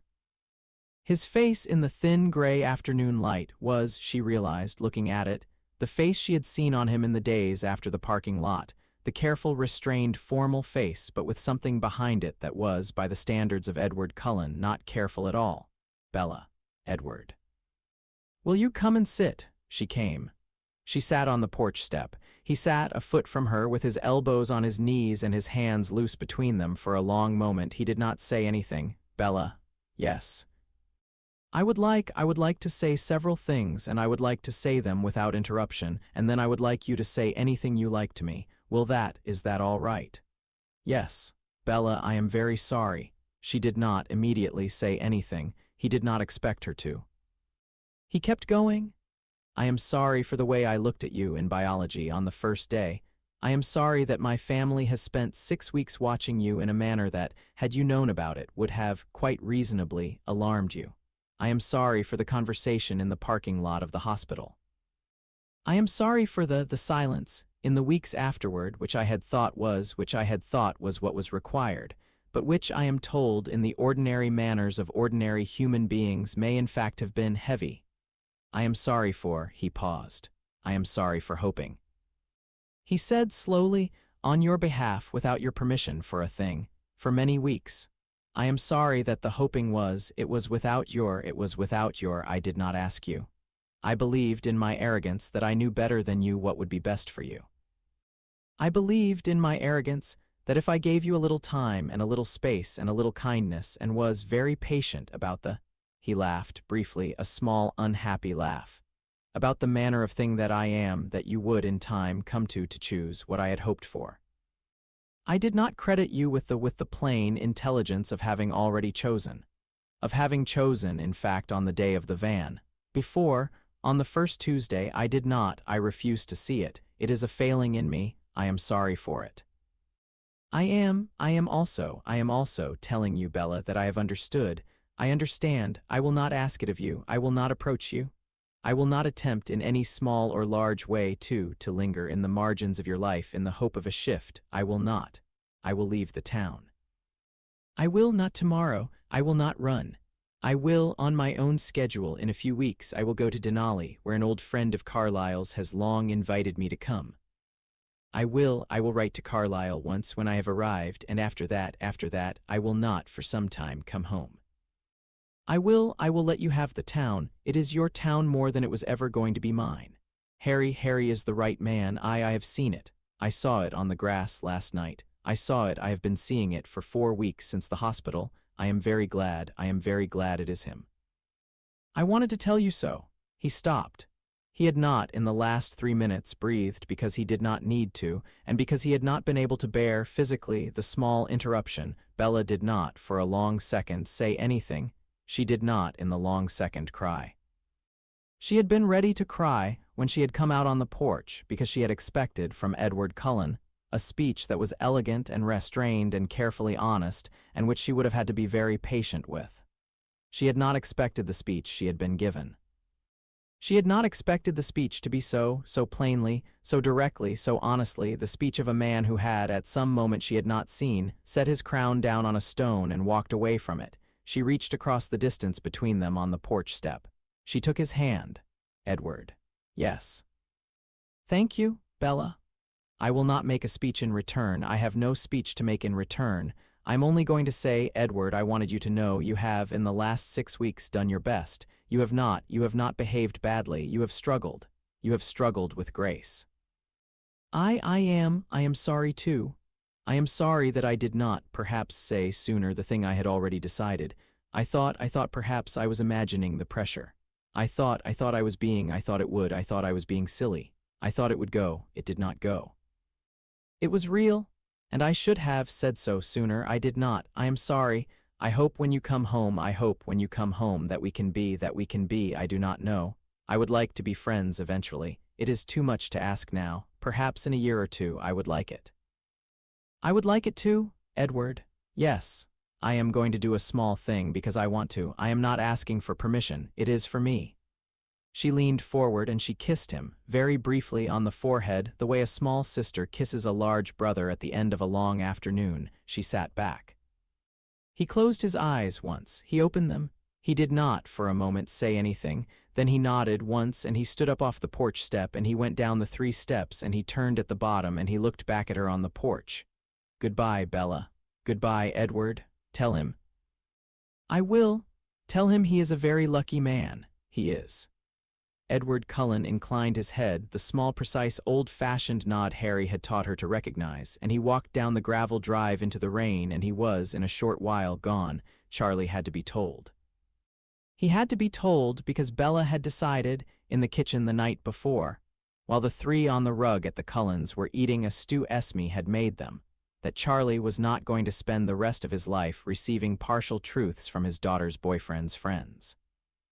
Charlie, who had for a week been driven around the edges of a thing he did not understand, deserved the thing, she told him on Tuesday night. She told him in the kitchen of the small white house with the porch light on, which had by then had all of the subtle new warding Harry had spent 3 afternoons laying into it cleaned off, because it was no longer needed. She told him, in fact, while he was sitting at the table eating chili, and she did not, in telling him, sit down herself. She stood at the counter by the sink with a mug of coffee in her hand, and she laid it out for him in the order it had happened. Starting on a Tuesday in January, when she had sat down beside a boy with bottle green eyes and a thin scar over his right eye at a lab table at the back of a biology class, and ending on the porch step that afternoon with Edward Cullen walking down the drive into the rain. It took 45 minutes. Charlie at the table ate. He did not at any moment put down his spoon. He did not at any moment interrupt. He did not at any moment ask a question. He ate the chili at the small, careful, deliberate pace Charlie ate things at. At the end of the 45 minutes, he set down his spoon. He picked up his glass of water. He drank half of it. He set it down. Bells? Yes. You in love with him? Yes. Good boy. Yes. He's coming to dinner Sunday. Yes. Going to give me a useful demonstration of something. Small, I don't want anything bodily, just of something. I'll ask him. Good, Dad. Yes. Are you all right? He looked at her for a long moment. Bells, he said quietly. I have been a cop for 27 years. I have seen most of what one man sees. I saw, in the last 6 weeks, something I could not set a name to. I knew very clearly the second thing I did not know what it was. I knew, the second you walked into this house with that boy behind you, that the boy was an unusual boy. I knew on the night of the van that an unusual thing had happened to my daughter. I have been watching. I have not interfered. I have not interfered because I trusted you. I still trust you. Bells. Do I think this is going to be simple the rest of your life? No. Do I think it is going to be easy? No. Do I think you are going to get hurt? Probably. Do I think you are going to be loved? Yes, I do. And I think you are the kind of woman who, when she has had the chance to be loved that way, she is not going to be able to settle for any less later on, and that is a cruel gift. It is a gift. But it is also a door you have gone through, and you are never going to be a woman I can get back into this kitchen by promising you a trip to Disneyland. I had known it. I had not known I would miss her, the version of you that would have taken the trip. I miss her a little. I think I am going to miss her a little the rest of my life. I am going to do my best to keep up with the woman who came to my kitchen tonight in her place. I will do my best. I will do my best. She did not, at the counter for a long moment, say anything. She set down the coffee. She crossed the kitchen. She knelt, which was not a thing she had done since she was 7 years old and had been told that she did not any longer need to. She put her arms around her father's neck. She did not, in the moment, say anything. She did not need to. Charlie Swan, with his daughter's arms around his neck for the first time in 13 years, did not either say anything. He did not, in the moment, need to. He simply set down his spoon and he put one of his hands for one long moment on the back of her head, and that was that. She got up. She kissed him once on the top of the head and she went upstairs to bed. On Thursday morning, on the kitchen table in the small house with the green roof, in the place where the owl had landed 2 weeks earlier, was a letter. It was not an owl letter. It was a thick, heavy parchment letter sealed with a great deal of wax. The wax was black. The seal in the wax was a capital V with 2 very small stars above it. Harry stood at the kitchen table in his pajamas at 6 with his hand not yet quite reaching for it. He looked at it for a long minute. Hermione came in behind him. She did not immediately say anything. Well, she said. Well, they have noticed. Read it. He read it. He read it aloud for her and for Ron, who had come in behind her with a piece of toast in his hand. The letter was not long. The letter was in a hand that was, in no other person in the world, quite the same, a hand that was elegant and balanced and unhurried and mildly unsettling. The letter was addressed to Mr. Harry James Potter, with the place in Forks where he lived by its proper address, given perfectly, including the number on the mailbox at the foot of the gravel drive. The letter said, "Mr. Potter, we have heard. You have, in our town on this continent, concluded a matter we had not known required concluding. We are, as you must imagine, curious. We are also, as courtesy requires, inviting ourselves to the Cullin residence at the close of your local week. We would like very much to meet you. We would, of course, understand if you were unable to be present, although we do hope you will be. There is so much to say. Yours, with the warmest regards, A." Harry set the letter down. "Arrow," said Hermione quietly. "Arrow, he is bringing chaos, he is bringing Marcus, he is bringing 8 guard. He is not coming to fight, Harry. He is coming to evaluate. You are, in the universe he has spent a millennium arranging, a thing he cannot account for. I know. What will you do?" Harry Potter stood for a long moment at the kitchen table in the small house with the green roof, in his pajamas, with a cup of tea in his hand and a letter sealed with black wax on the table in front of him. And he allowed himself, for one small moment. The small disallowed thought that he had allowed himself, for one small moment, on the gravel road on the tribal line on the afternoon he had met the wolves. Then he set the thought down, gently, and he picked up the letter and he turned to Hermione and he smiled, very faintly. "I will meet them," he said. "And we will, Hermione, give them the conversation they have come for." Ron, in the kitchen doorway, bit his toast. "Brilliant," he said. "I love it when we do this." Saturday in Forks was the first day in 4 months without rain. The sky, which had had its opinions about the month of April since the 2nd of March, reconsidered. A high, clean blue of the kind that appears in the Olympic Peninsula approximately once a season took the whole thing over.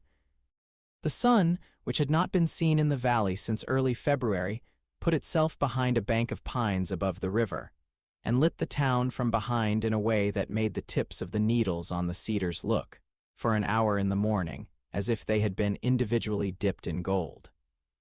Bella, who had grown up in Phoenix and had not thought she was going to miss the sun, stood in the front yard of the small white house with the porch light on for 15 minutes after she had come out to retrieve the paper, and let her face get warm. The Volturi were coming at 6. "It is a test," Hermione said at 9 at the small kitchen table in the small house with the green roof.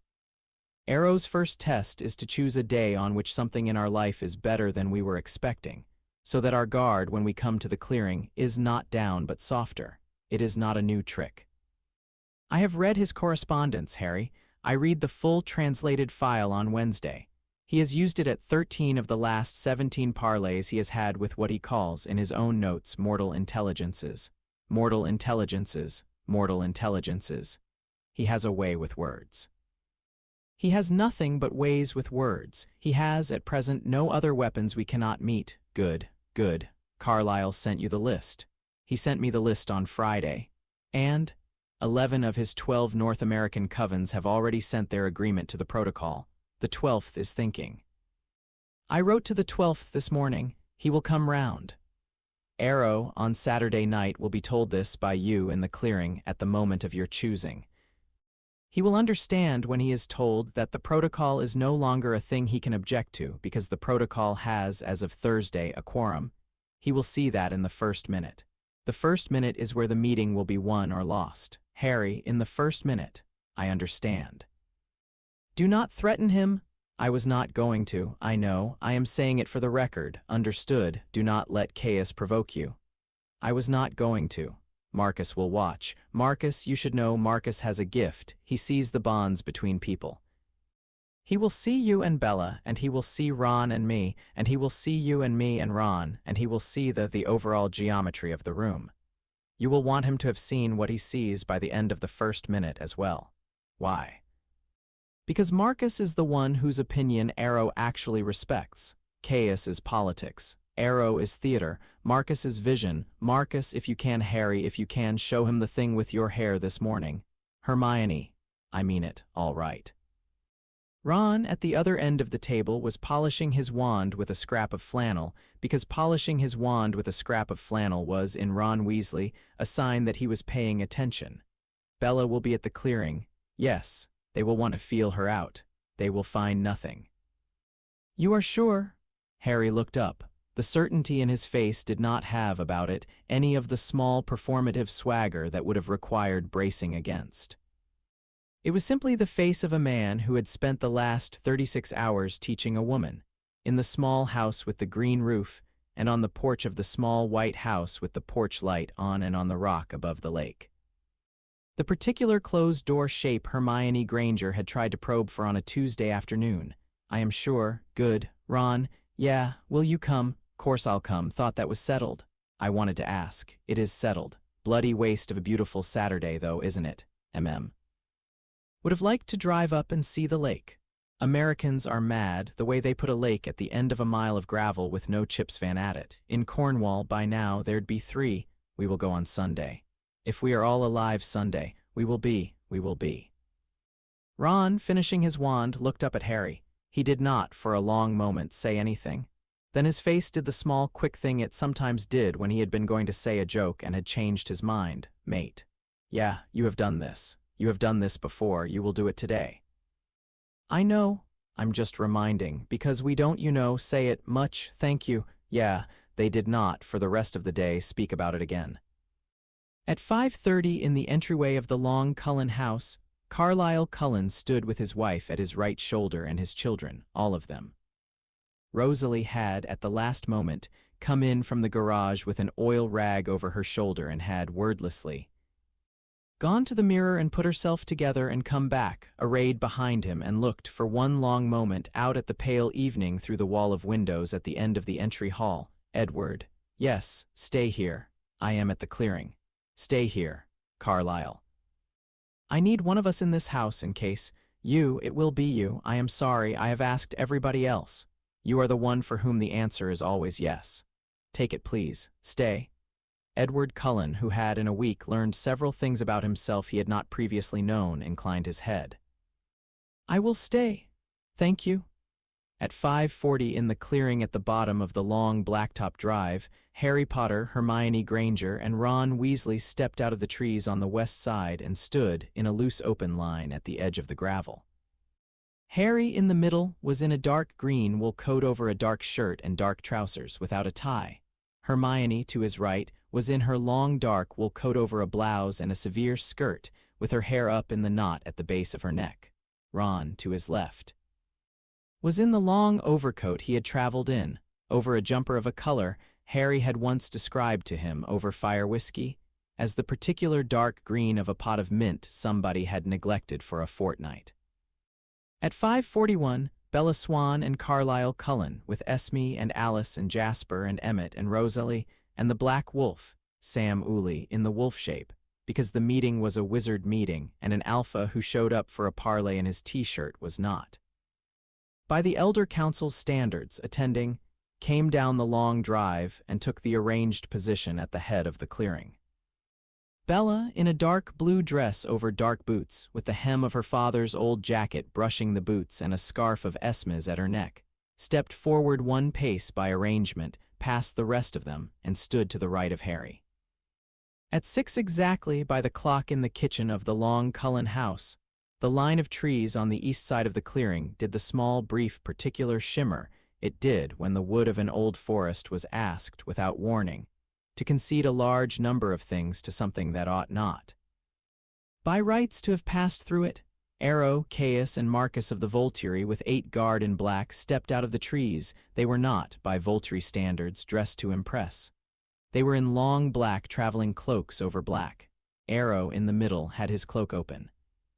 Caius, to his right, had his closed. Marcus, to his left, walked as if walking had, at some point in the last century, become a chore that required attention, and the attention had subsided into a neutral competence he could not any longer be surprised by. Arrow stopped, precisely at the center of the clearing, at the point Hermione had predicted 3 afternoons earlier he would stop at. Caius stopped beside him. Marcus stopped beside him. The 8 guard fanned out behind them into the shape Hermione had predicted. Nobody on the Cullen side or the Potter side or the Wolf side moved. Arrow smiled. Mr. Potter, Mr. Volturi. It is not quite Volturi in any case. Arrow, my apologies, my pleasure entirely. May I present, Caius, Marcus, I am honored. Marcus at Arrow's shoulder raised his head. His eyes, which had been focused to that point on a spot 6 inches above the gravel, moved up. They found Harry's face. They found Bella's face. They found Hermione's face. They found Ron's face. They found Sam Uli's face. They found last Carlyle's.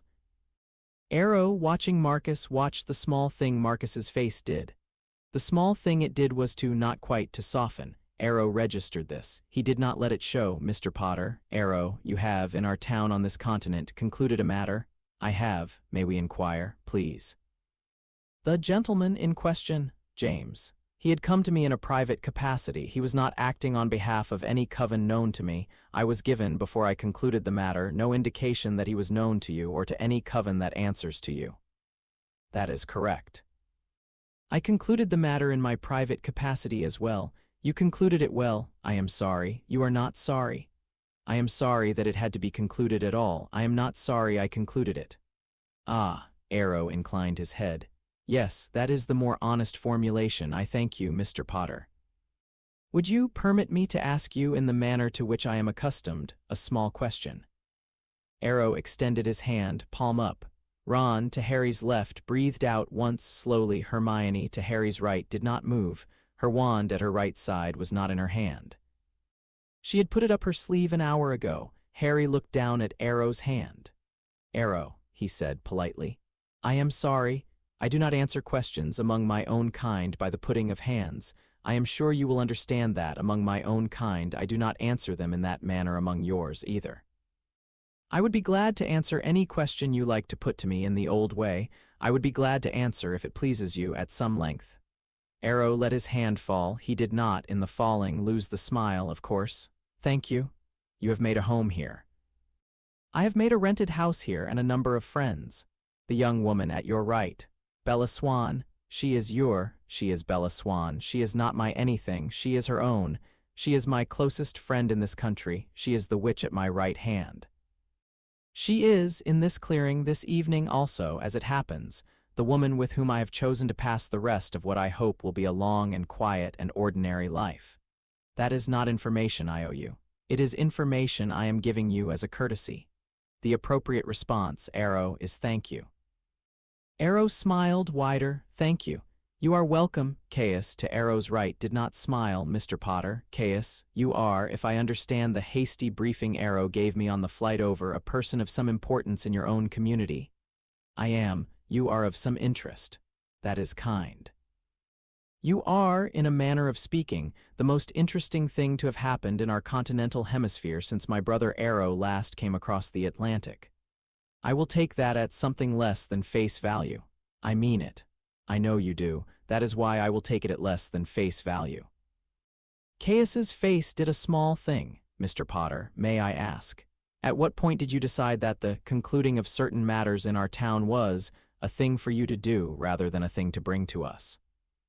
At the moment, Caius, I realized from the cards on the table that the matter was about to kill the young woman at my right hand and 3 other people in this clearing and at least 2 of the wolves. At a wild estimate I had from reading the card, somewhere between 6 and 12 hours. At the time I had that estimate, I was 1,230 miles, give or take, from the Volturi seat. I had no means of communicating with you that would have carried my message in under 3 days. I have, Caius, no existing relationship with you. I have no existing accreditation from you. I would have had I come to you to begin in the first hour of our conversation by asking whether you knew of the Treaty of 1689, and, by extension, of my government's existence. I made the calculation that the 3 days it would have taken to establish that you and I existed, and the hour it would have taken to familiarize you with the relevant clauses, and the further 2 days it would have taken for you to collect and brief the resources you would have dispatched, were not a budget I had. I made the decision to conclude the matter myself inside my budget on my own authority. I will answer to your concerns about this decision any question you like. I will also, Caius, respectfully, not apologize for it. You would have done the same. Caius did not, for a long moment, answer. Arrow at his shoulder was very slightly enjoying himself. My brother, said Arrow mildly, has in his time concluded matters in manners that would, had they come before whatever the opposite of the Wisengamot is, required a certain amount of retrospective paperwork. I do not think he will fault you for it. Arrow, said Caius evenly, I do not think he will.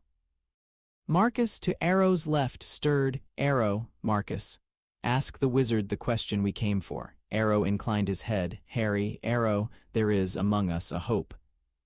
The hope is that you would, given time, given mutual trust, given the proper forms, consider joining a council we have been, as it happens, putting together for several generations. A small council. A curated council. Its members are, without exception, extraordinary. They are, to date, all of them members of my species. You would be the first mortal intelligence. It is not a large seat. We do not ask for much. A few days once a year. We would, of course, furnish. No. Arrow's smile did not quite move. No. No. With the greatest of respect, Arrow. No, I am not interested in sitting on any council you have curated. I am not interested in being the first of anything you have planned for. I have a life which I am building. I have a partner and a family and a town I like. I have a government that I work with. I am not taking seats on external councils. I am not taking fees. I am not taking honors. I am afraid, about to become again, as I was briefly a year or two ago, a rather boring person. I hope you will understand, Mr. Potter, Arrow. I have also, if you will indulge me, one thing to give you in exchange for the one thing you have just offered me. Hermione? Hermione, at his right, stepped forward one pace. She reached inside her coat. She drew from it a neat, short sheaf of papers, bound with a single red ribbon, which, Arrow noted, was the particular color of red that was used in ministerial paperwork at the highest level in the British wizarding government, and handed it to Harry. Harry did not hand it to Arrow. He handed it, across Arrow's right shoulder, past him to Marcus. Marcus took it. Marcus opened it. Marcus, read the first page. Marcus turned to the second page. Marcus, read the second page. Marcus turned to the third page. Marcus closed the sheaf, keeping his place with a long, slender finger. He looked up at Harry. I see, Marcus said mildly in the first sentence he had spoken since arriving in the clearing. Arrow, Marcus said, brother. 11 of the 12 North American covens have, as of Thursday last, consented to the amendment protocol. The 12th is in correspondence with Miss Granger. Arrow, there is a quorum? Arrow's smile did not move. It did not move because Arrow had for a long time practiced not letting his smile move. It did not, however, climb any higher up his face than it had been. A quorum for what? He said pleasantly. For a new formal protocol between my government and the covens of your kind in the Americas, said Harry pleasantly. The protocol is an amendment to and an expansion of the 1689 treaty. The protocol establishes a joint commission with equal representation on both sides to handle matters of the kind I concluded in my private capacity last Friday. The commission is headquartered on the wizarding side in London. On the vampiric side, it is headquartered by the consent of the signatories in Alaska at the Denali Coven home. The commission is, at present, waiting for an observer from the Volturi. We would, Arrow, be honored if you would send one. Arrow was quiet for a moment. Hermione, beside Harry, raised, at exactly this moment, her other hand. In her other hand was a sealed letter with a seal that Arrow recognized instantly, and that Arrow had not seen on a piece of paper in 294 years. Ministerial, said Hermione quietly. Senior Undersecretary for Magical Justice. We would like, Arrow, to begin correspondence on a formal basis. I would be pleased, of course, to host. Arrow did not, for a long moment, take the letter. Caius, beside him, began to laugh. It was not a pleasant laugh. Brother? Not now, Caius. They have, brother, not now, Caius. Caius stopped laughing. Arrow looked at the letter in Hermione Granger's hand for a long moment. He took it. He held it in his palm. He inclined his head slowly to her.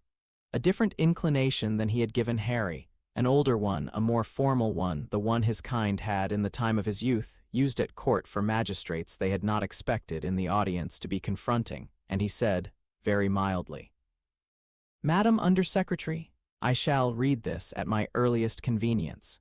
We shall, of course, appoint an observer. It will take some time, perhaps a month, to identify the right individual. You will accept, I hope, the delay as a measure of the consideration we wish to give the appointment." "A month is acceptable, excellent, 6 weeks if you require it, not 8, 6 weeks. Thank you."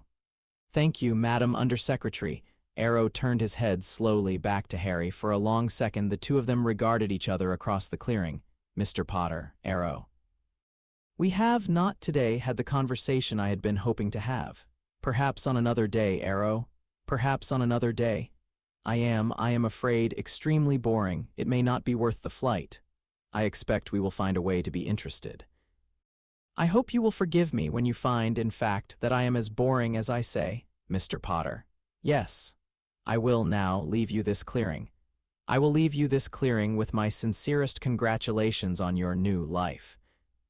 And with the small observation as I go that very little escapes me, and that I was, in the end, rather hoping that you would escape me. You have done. Rarely, Mr. Potter, have I enjoyed being escaped quite so much. You are too kind. Yes." Arrow turned. The 8 guard, who had not moved in the course of the meeting, turned precisely as one. Caius, with a small, tight, furious face, turned. Marcus did not immediately turn.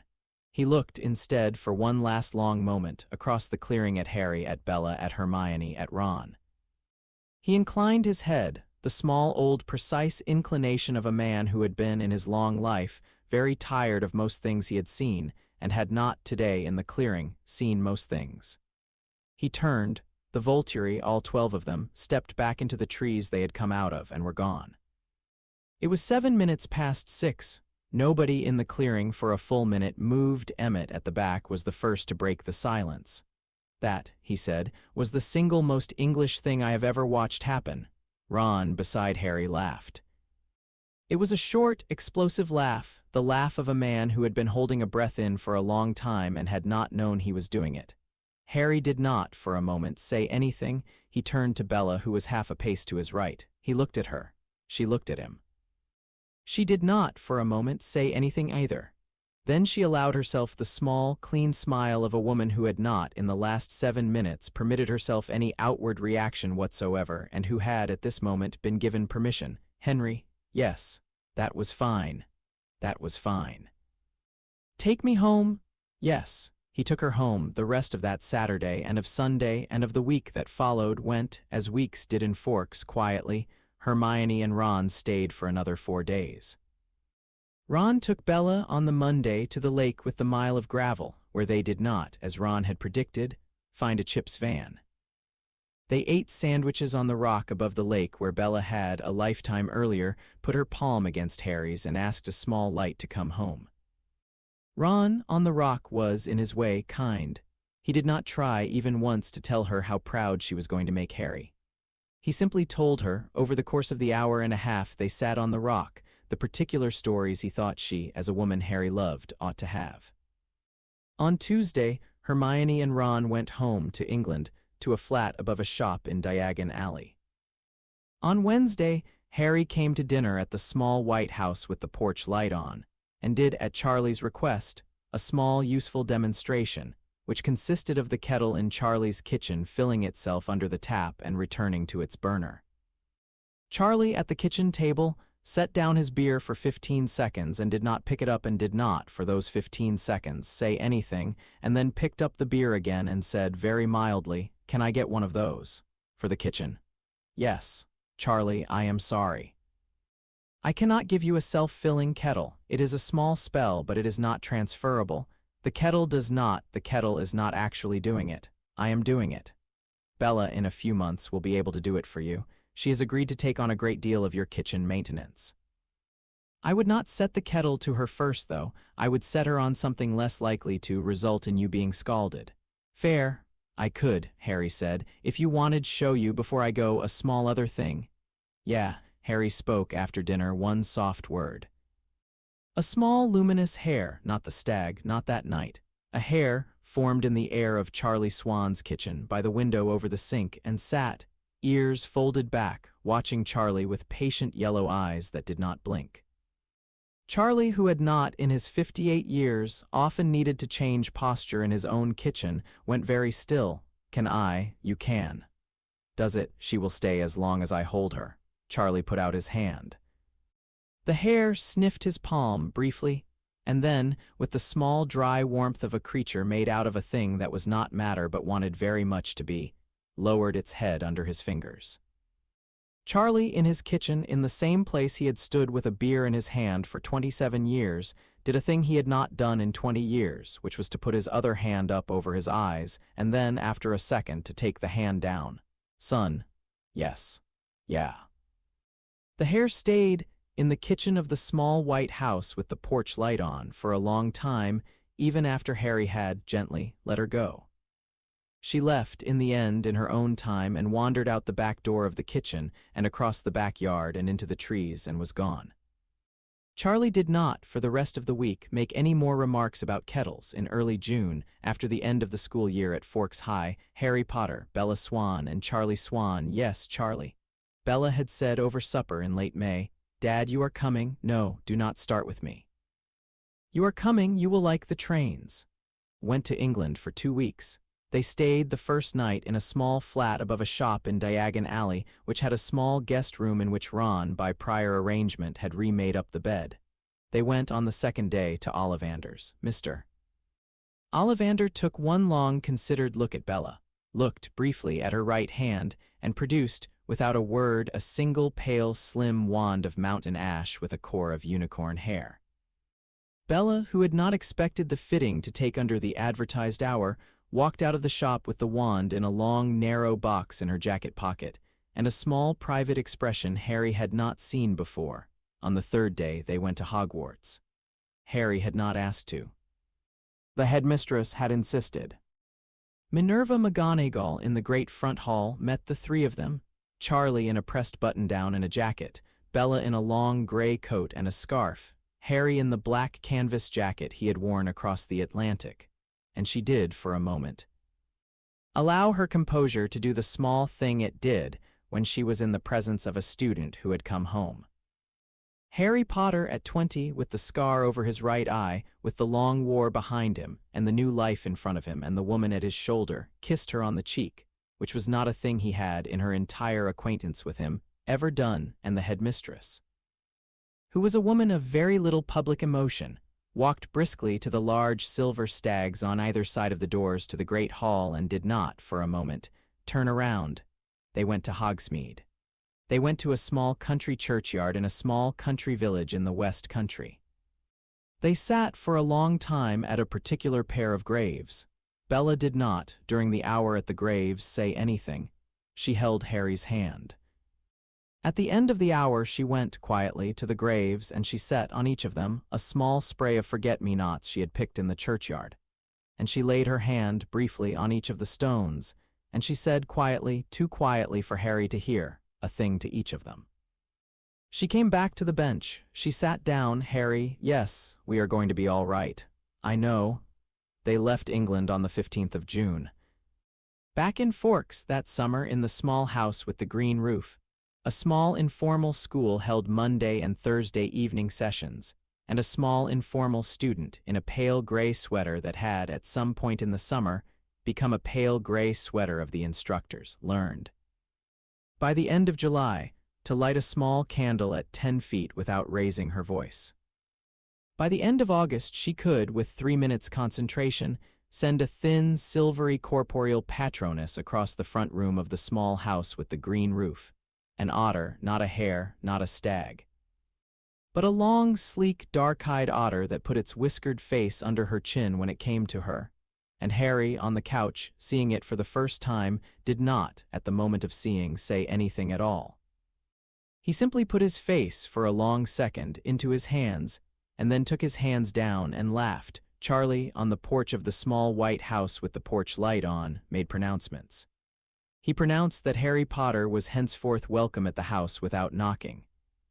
He pronounced that Harry Potter was henceforth welcome to call Charlie Charlie, which Harry had, in fact, been doing for months. He pronounced, in a slow, measured tone that suggested considerable thought on the matter, that he did not have any strong opinions on the eventual choice of surname for any grandchildren that might, theoretically, at some point in the future, several years from that porch, be produced. But that he had a slight preference for Swan Potter over Potter Swan on the grounds that it came off the tongue smoother. Bella, in the kitchen through the open door, laughed for a full minute. Harry, on the porch, accepted the pronouncement gravely. The Cullens stayed, most of them, in Forks. Edward, in July, wrote Carlisle from Denali and said that he was well and that he was reading a great deal and that he had begun in the evenings to play chess with Elizar's husband, and that he had, in a month or two, been considering the possibility, in late autumn, when the light did something particular in the valley, of coming home. Carlisle wrote back at some length and said, "Come." In August, the Cullen-Quileute Treaty, which had been, for 80 years, a thing the two sides had largely ignored, except when they had not been able to, was, in a small ceremony on the tribal line on La Push Road, rewritten and signed. Harry, on the line, as the invited mediator, did not, during the ceremony, say very much. He did, however, present, to the council and to Carlisle, the small common seal of the Potter-Swan Forks joint stewardship, which was, as Hermione had designed it 6 weeks earlier on a napkin, a white stag standing in profile before a half-moon above a single dark wolf lying at its feet. It was, by the end of summer, a good small town to live in. It continued to rain. In September, on the first evening that felt, for the first time in some weeks, truly of fall, the leaves of the maples down in the valley starting, at their tips, to go the color of old pennies, Bella Swan, in a pale gray sweater of Harry Potter's, stood on the porch of the small house with the green roof with a cup of tea in her hand. The porch light was on. Charlie, inside, was in the front room, arguing mildly with Ron through the flu connection Hermione had, on her last visit, installed for him over Charlie's enthusiastic objection and his subsequent grudging acceptance. The flu, at the moment, was transmitting, in addition to Ron's voice, the distant radio chatter of a football match Ron had settled in to watch. Charlie had, over the course of the week, become a Chelsea supporter. Bella drank her tea. Harry came through the front door behind her. He had been in the kitchen, washing up from dinner. He came and stood at her right shoulder and did not, for a moment, say anything. He looked out at the gravel drive and at the trees beyond it and at the pale patch of evening sky above the trees. No rain tonight. No, you cold? No. I've got your jumper. Good. He stood beside her. He put, very lightly, his hand on the small of her back. In the gravel drive, out of the gathering dusk, a small luminous shape, the stag this evening. The big one, his father's, came at a slow, unhurried walk up the drive and stopped at the bottom of the porch steps and lowered its great head and lifted its great head and looked at them. And at the porch light and at the open door into the warm front room beyond, Harry, yes, you did not call him. No, I did not. He came on his own. He does sometimes. Bella set down her cup of tea on the railing of the porch. She walked down the 3 steps. She did not, for a moment, do anything but stand with her hand against the great cold bony architecture of the stag's nose. "Hello," she said softly. "Hello, James." The stag, for a long, quiet moment, stood with his head under her hand. Then he raised his head and tossed his antlers and turned slowly and walked at an unhurried pace across the drive and into the trees and was gone. Bella came back up the steps. She picked up her tea. She did not, for a moment, say anything. Harry. Yes. I am very glad we are going to be old together. I am very glad, too. They did not, on the porch of the small house with the green roof, say anything else for a long while. It was enough.